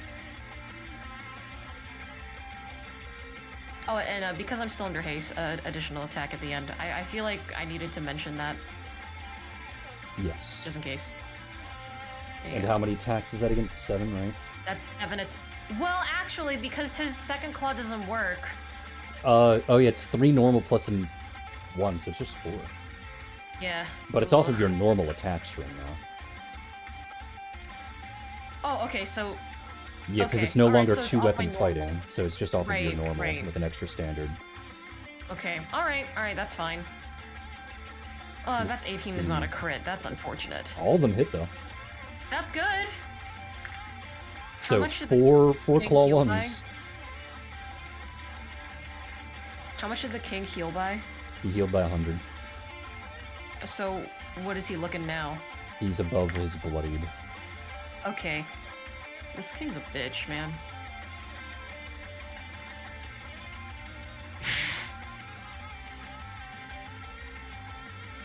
He is now in the bloodied range, but he's not severely bloodied. Okay. We then go to the king, who is attempting a grapple check. Ooh, okay. Would a 30 pass? He actually fails. Jesus. He actually fucking fails. Alright, he's then doing a wide sweep with a feat called Cleave. This will pass through your mirror image nonsense. Oh, so he gets rid of them? He ignores them. Okay, okay. Because he's alright. effectively hitting all of them at once, so he's ignoring and getting rid of them, so yes. Oh. 46. Okay, that's what I wanted to know. 46? Absolutely, I'm sure. Yes, hold on though.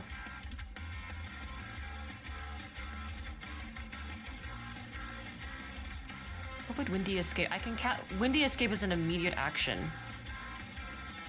Yes. Let me see what Windy Escape does, because It gives you I've an never immediate used move it. action and also gives you damage reduction, but for like literally 1 turn. It's best used in a situation where you're either surrounded or about to die. Okay, well, I'm not about to die, but I don't know how hard he's gonna hit because he's a huge creature now. Yep.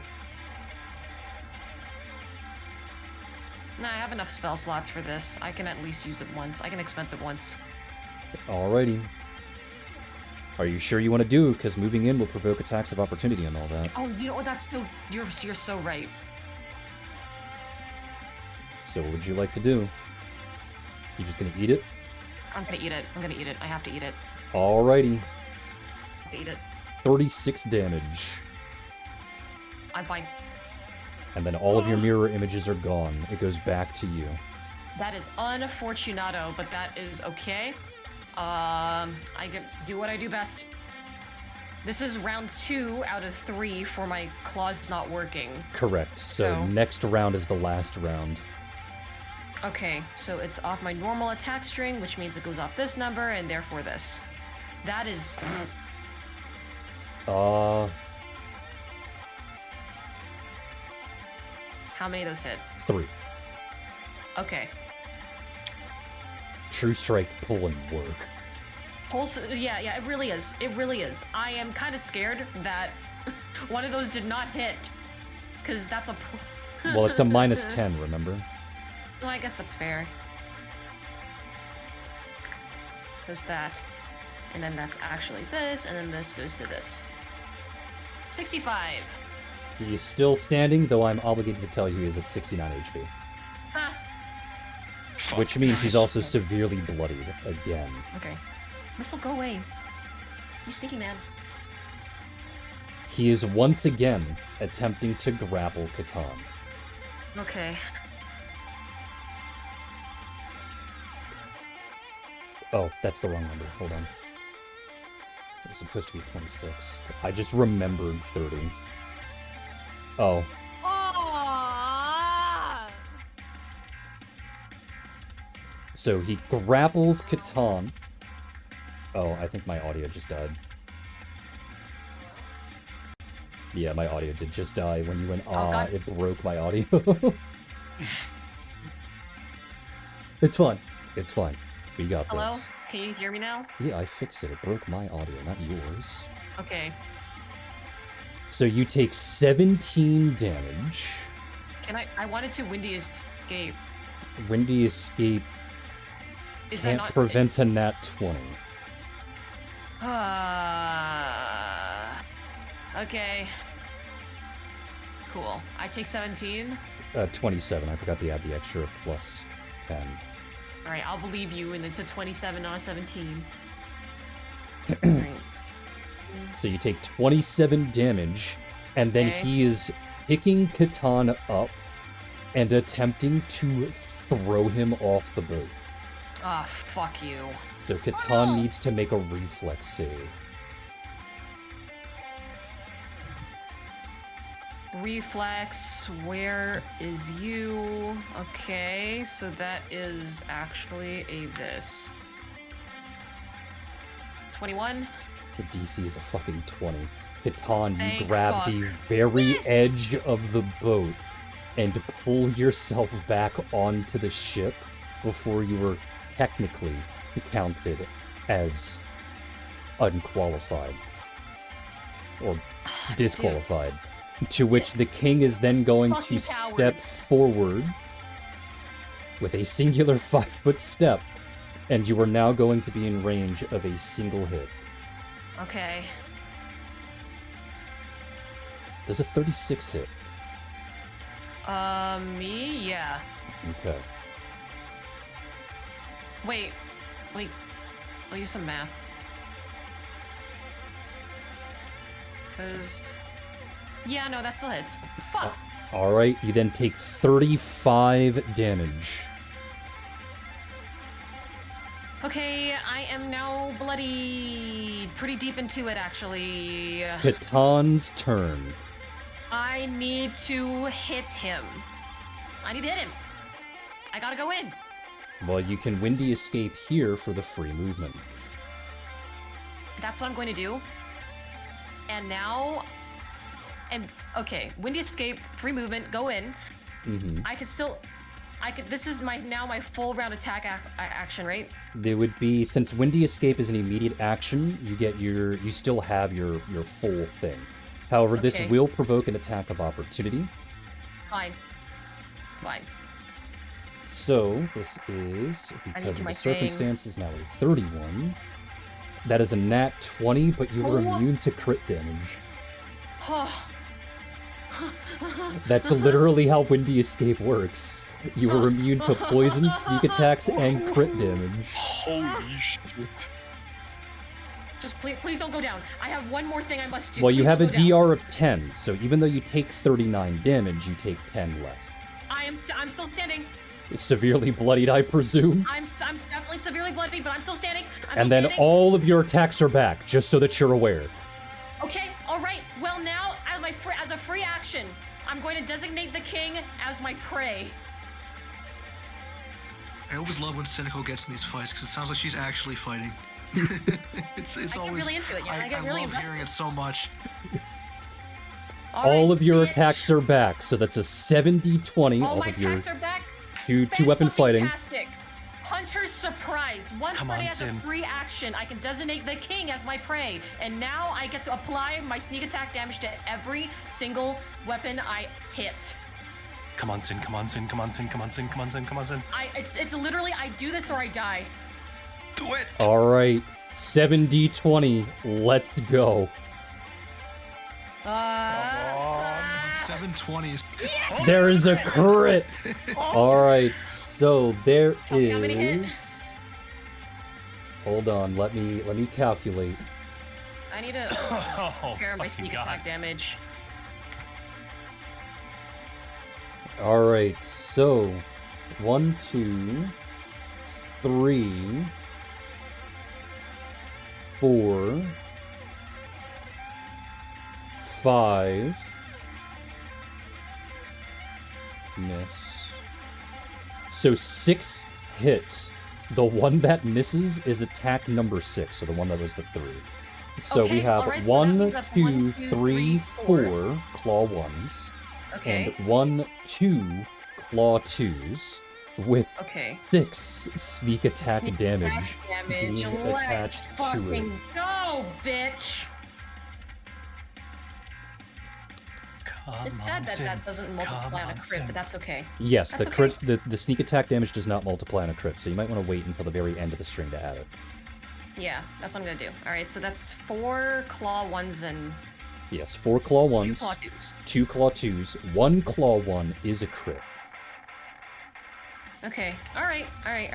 So that means it is this, and that is that.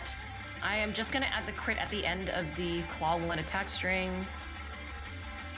Okay. Plus that, plus that, plus that, plus that.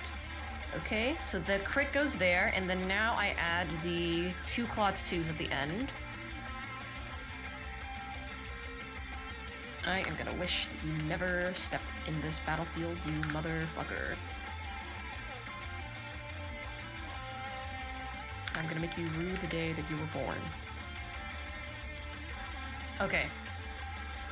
4 claw 1s, 2 claw 2s, and then now all my sneak attack damage, to which that is 6. Okay, that means it's that. The end. Okay. Wow! 231. So, the reason why it took so long in this particular second half of the king fight is due to the fact that of the spells that he cast, he gave himself a very, very high damage reduction. That damage reduction is a damage reduction of 20. Meaning, he has 120 more HP, theoretically, than he currently has right now, off of the amount of attacks that happened.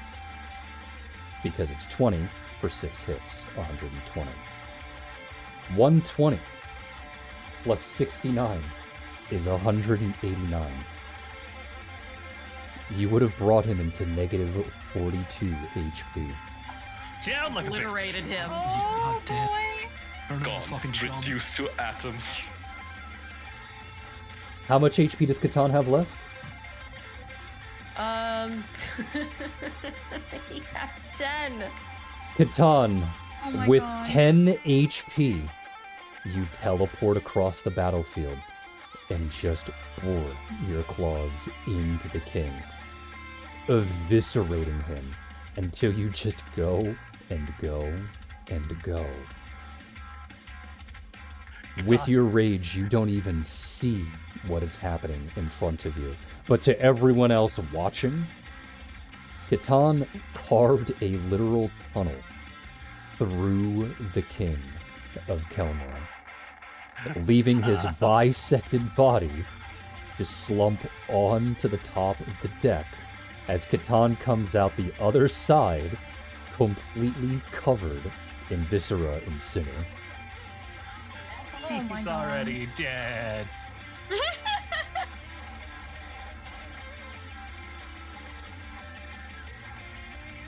Congratulations. You have won the king fight. Yeah, baby! Let's go! This is literally check number 1 of the entire campaign.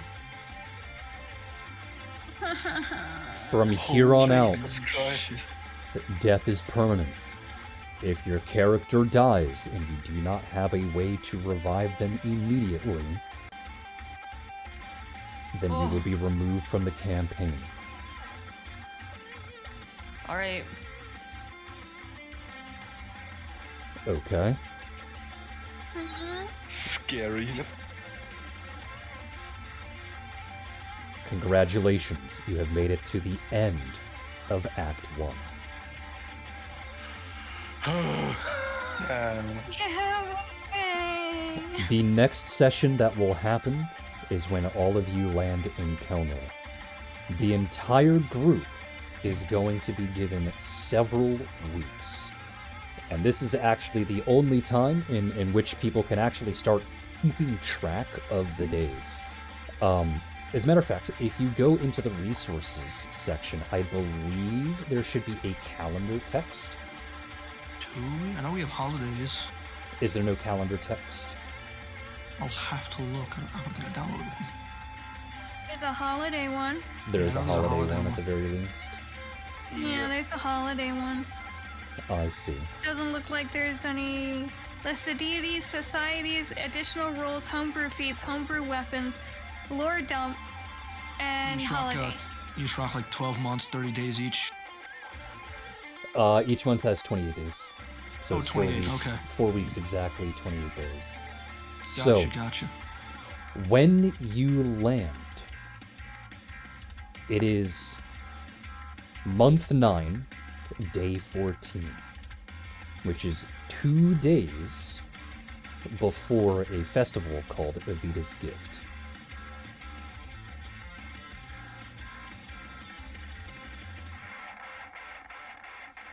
You will be staying in Kelnor for 3 weeks. You will leave on month 10, day 14. That is your designated day of departure. So it's actually close to a month. Okay? So 9:14 to 10:14. Basically, 9:14 to 10:14 is where you're here. It's really funny because that's my birthday. So that's canonical. So there is an entire holiday, which is Evita's Gift, to which if you read the festival stuff, hopefully it'll give you a bigger insight on how it all functions and what you can and can't do. But the next session is going to be what is considered a just a town square session, meaning there is literally no plan. The only plan that happens is what you guys deliberately want to do as downtime. This will then be conveyed throughout the next session as a main session thing. Okay? I already know one of you has something that you would like to do. I do not know about the rest of you. But what makes the town square session so unique is that I only need 4 of you to actually show up to begin the day. It is not mandatory to show up next week. Okay? I'm showing up anyway. I don't know about you. Okay. Same. If you show up, please have a plan on what you would like your character to do. That is it. Okay. Alright? If Does you it are have to be stuck, festival related? it doesn't have to be festival related. Okay. It's just that is an option that you can utilize. It does not have to be festival related. If Okay. you do not know what to do, if you can't think of anything else to do, simply come and talk to me and I'll try and help you out. Do not take it as, oh, I can't think of anything so I won't show up. Try and think of something. If you can't because you Okay. feel that your character literally won't do anything, that's fine. Alright? But don't take it as, I can't think of something so therefore I won't show up. At least try and workshop it. At least DM me or VC with me and try and think of something. Alright? Yikey. Again, congratulations. You have done what a lot of people consider the hardest battle in the entire campaign. Because Yep. it's at that sweet spot where you are very, very strong, but you're not considered overpowered just yet. Meaning everyone that is at about the same power level can very much punish you for a singular mistake. So again, Yeah. good job. This is genuinely the fight in the game where we have to play our sheets to the best of our capabilities. Fucking great job, the 5 of you. Alright, so with Yippee! that, I would like to thank all of you for being here. I would like to thank all of you for coming out. I hope you all enjoy the rest of your afternoon, evening, and good night. Good night. Good night. Jeez. Yippee!